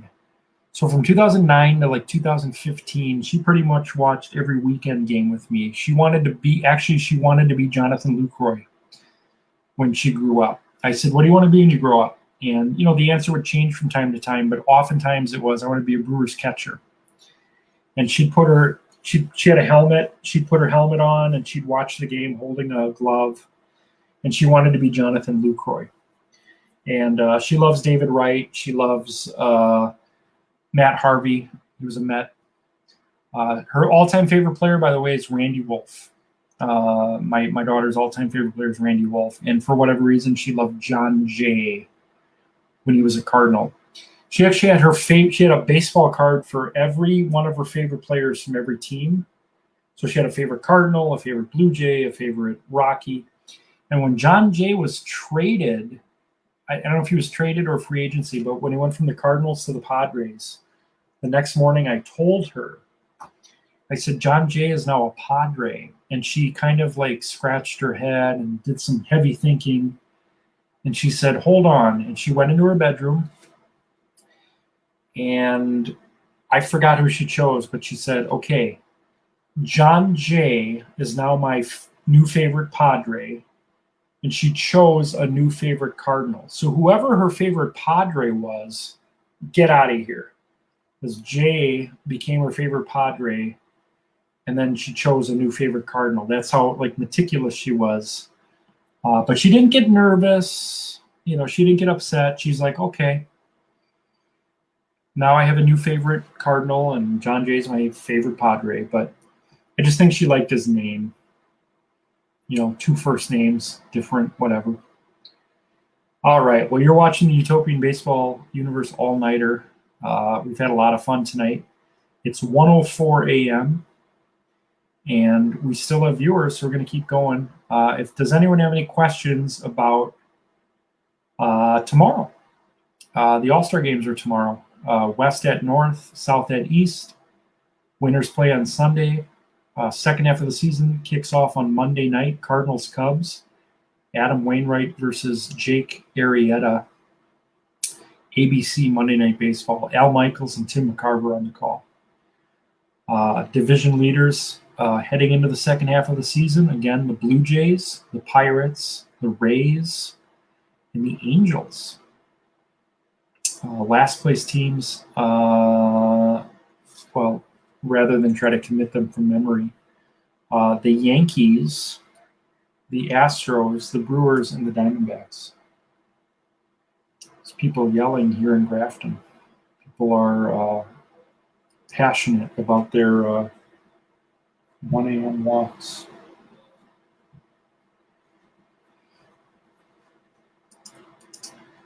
Greg is asking who the Brewers All-Stars are. So they have one. I think they have. Well, I'll bring it up again. I think the Brewers have the second worst record in all of Utopia. The Diamondbacks have the worst record. The Yankees and Brewers are 32 and 46. They have 2 All-Stars, Christian Yelich and Ben Sheets. Ben Sheets has been consistently the Brewers' best pitcher in the Utopian this year. I believe he's 6-4. His ERA is in the low 3s. Christian Yelich is just, consistent. He's got 10 homers, hitting .310. But, Yount has had an off year. Molitor's had an off year. Rob Deere is actually hitting like .260 with, I want to say, 8 homers. Gorman Thomas has 11 homers. But the Brewers representatives tomorrow will be Christian Yelich and Ben Sheets. Danny says it's been fun, but work in the morning and daughter will be up in 5 hours. Good night. Have fun, guys. Danny, thank you so much for appearing tonight as our guest earlier. Really appreciate it. Have a great night. Get to bed. Have a good weekend with your daughter. It feels like it's Saturday night, but it's Saturday morning. And I have to be up for work in 7 hours, 7.5 hours. So, we'll keep going. I promise 2. We'll go to 2 if I still have viewers. But who else is with me here? Danny's going to bed. Greg, are you here? Greg is here. Is Dustin Mack still in the building?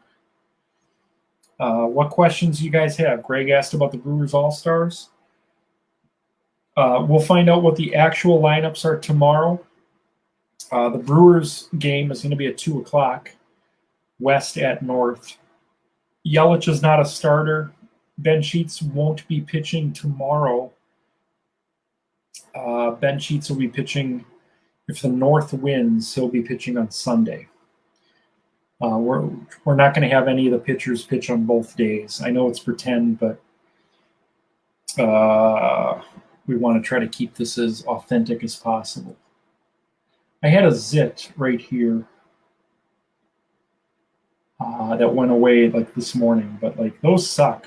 Don't zits suck, Greg? If you're still here, zits, they suck, right? Zits, zits. Jonathan Stroll commented on my post. This is on my personal page. He's very happy. He wants the Canadians to win the Stanley Cup. I'm rooting for them too because I'm sick of Tampa Bay winning everything. This is their second consecutive cup. They won it all last year. They won the Super Bowl. They were in the World Series. They hosted WrestleMania. I'm kind of sick of Tampa Bay. Greg asks, is it the same as now with who gets home field? So if you're asking for the Utopian, the reason why Fenway Park hosted this year is because the East won last year's games.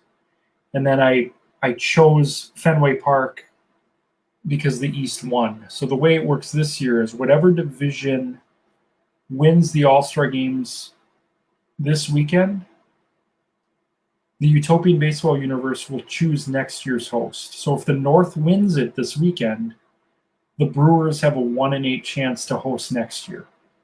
And we'll open it up to all of them. So is it the same as who wins home field? Who wins? All right, so Greg is asking who wins. Well, we're going to play them on Xbox. I don't know exactly what you're asking, but we're going to play them on Xbox tomorrow. West at North, we're going to play at 2 o'clock. South at East, we're going to play at 7:30. Those two winners will play at Fenway Park on Sunday. And then whatever division wins it is going to host next year. World Series. Oh, okay. So, all right, I think I know what you're asking. These All-Star games don't affect our postseason at all. The postseason is going to be the same bracket. So in the Final Four, it's going to be the North versus the West and the South versus the East. And then the two winners will face in the Utopian Baseball Universe Championship. Home field in the postseason is determined by the regular season series because you play every team 3 times outside of your division. So if, let's say, the Blue Jays play the Giants in the Utopian Championship, home field for that series is determined by the 3 games they played against each other in the regular season. That makes every game in the regular season count. It's huge. So going into the postseason, you can say, well, if it's this team versus this team will have home field, regardless of record. Just comes down to that 3-game series. I hope that answers your question, Greg. As we get closer to September and we start having a better idea who's going to compete in the postseason, we'll let everyone know who would have home field for different matchups. I think that's what you're asking. If not, let me know. Greg says yes. Okay. So Jonathan Stroll is rooting for Montreal, and I guess I am too. They haven't won. I was amazed. I don't follow hockey that closely. I was stunned to find out that a Canadian team hasn't won the Cup since 1993. That's insane to me because when I think hockey, I think Canada. And they haven't won a Cup in 28 years. That's ridiculous. So I'm rooting for Montreal.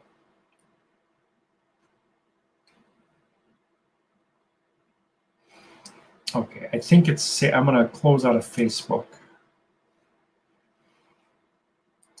All right, so right now I think it's just Greg and I here. Greg, what other questions do you have? What do you want to talk about? I wish could have gotten you on the air tonight, so that I can watch you watch me eat pretzels.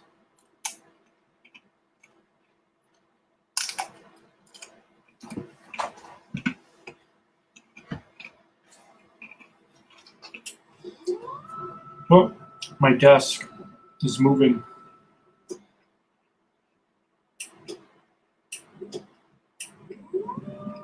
Move it back. Greg wants to talk about butts. Like Marion butts or like asses?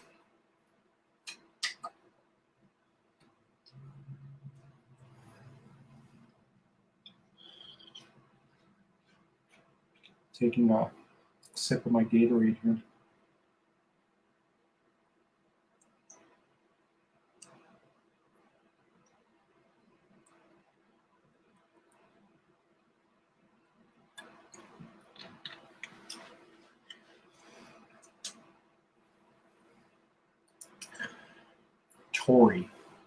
Tori Wells.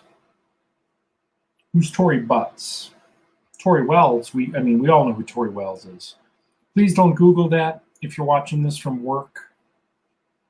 I don't want you to lose your job. Don't Google Tori Wells. It's a made-up name that doesn't exist. Other made-up names that don't exist: Wendy Conroy, Alexis Texas, Riley Reed. These aren't real people.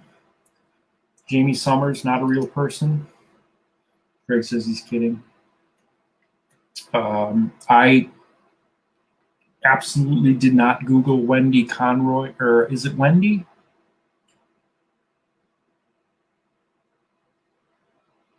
Oh, well, now I. Well, all right, give me a second here. Wendy Conroy.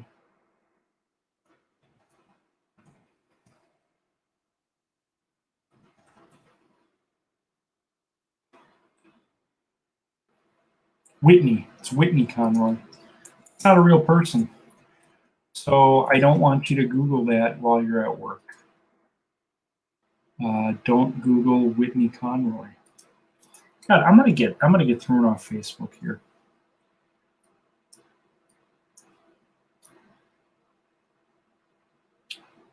I'm not proud of the last 3 minutes of content here. I never said this was kids programming. And actually, when I upload stuff to YouTube, I have to answer that question every single night, sometimes 2-3 times a night, sometimes 4 nights or 4 times a night. Is this meant for kids? None of it is meant for kids. A lot of it is kid friendly, but I don't want to advertise this as kids programming because these names I'm throwing out. Greg, why are you calling me? I'm not going to answer the phone. I'm not going to answer the phone, Greg, because I don't answer phones. Look at this. This is great. This is what, can you see that? This is what you look like on my phone, Greg. And Colleen C has invited me to play. I'm not going to play. Greg is trying to call me. But as much as I love you, Greg, I'm not going to take the phone call because we're doing a television show here. And I bet my mom's going to walk through that door now and she's going to ask me to turn on the TV because she doesn't know what time it is. She doesn't know that it's 1:16 a.m. And I should probably be in bed right now because I have to be at work at about 9 o'clock tomorrow. I have to basically take the contents of the truck that I emptied and put them out onto the floor. Is everything okay, Greg? Because I didn't take your call. And now I see that you're not watching the show anymore. I hope everything is okay.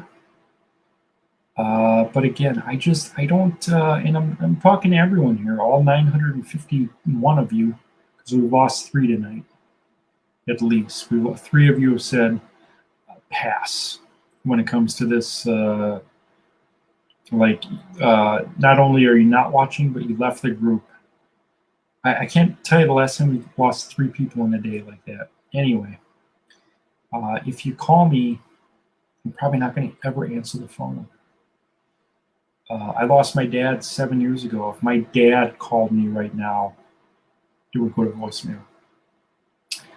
My grandma, who was my hero and who I lost 31 years ago, if she called me right now, I would lie to her and say, I was in the bathroom. Text me. Text me, Greg. I'm not comfortable on the phone at all with anyone. It's very awkward for me. I don't like the sound of my voice. I'll never watch this. I never rewatch my shows because I know I would nitpick at it. I don't think I'm engaging on camera. I would much rather be producing someone else being on camera. But I like engaging with people. But I'm nothing to look at. I'm obese. I'm not handsome, and I did have, like I said, I did have a zit here. Or was it here? So I'm confused because I'm looking on camera. I think it was here. I had a zit there this morning. It's gone. Greg, I hope everything's okay. If you call again, I will answer it. I don't want to, but I will. I see that I have no viewers right now, so we're going to go another 10 minutes. If we don't have any viewers in the next 10 minutes, we're going to end it. But to go 3.5 hours, I think, is amazing. Thank you. Thank you for watching the program. Thank you for being a part of it. If you commented, liked, shared, invited, this has been, and this still is, for at least 10 more minutes, the Utopian All-Nighter, the second one we've done. Thinking we do 2 of these a year. We'll do one before the season starts, and we'll do one at the All-Star break. Just again to remind you, we've got the All-Star games tomorrow. The West at the North at 2 o'clock. The South at the East at 7:30. Those winners will compete at 5:40 on Sunday. And then Monday morning, we debut the Utopian Cafe, which will take the place of the Utopian Baseball Universe Report. It's going to look a little different. It's not going to be as stat and result heavy. You're still going to get the results at night in the form of a write-up in the PDF that I post, but on the cafe, we're not going to talk about every result. We're not going to share every homer, every save. You'll see it on the bottom of the screen. You'll see all the scores, but this is going to be more like baseball talk, like real talk. Hopefully we get some guests on. We'll do some birthday shout outs. We'll do some welcomes. If I'm doing a 7 o'clock show, we'll kick it to Mitch Nellis at 7:30 for a little bit of thunder on Facebook. If I'm doing an 11 o'clock show, we'll talk about the day ahead. I just want it to be a little bit different. So I'm very much looking forward to it. And then the second half of the season will kick off. We have 1 game Monday. Greg, all right. So we're going to do something. We're going to do something interesting here. We're going to listen to Greg Maternowski's voicemail. So I don't know if you're watching, Greg. You just left me a voicemail. It's pretty long, I think. I'm not going to play it on the air. It's 17 seconds. So I'll listen to it. Here we go.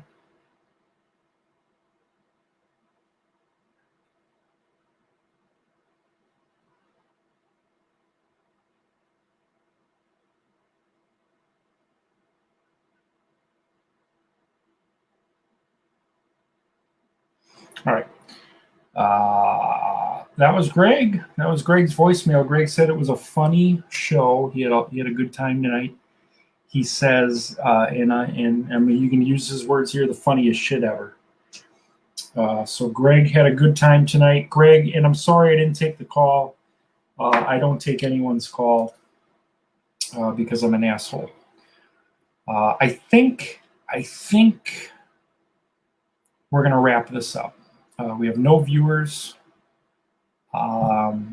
Greg, I believe, is in bed right now. Danny's in bed.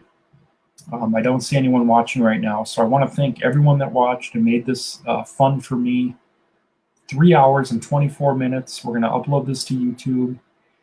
My God, if anyone watches this all the way through, God bless you. Because this is, although I did have a lot of fun, you basically, for the last 210 minutes, have watched me snack.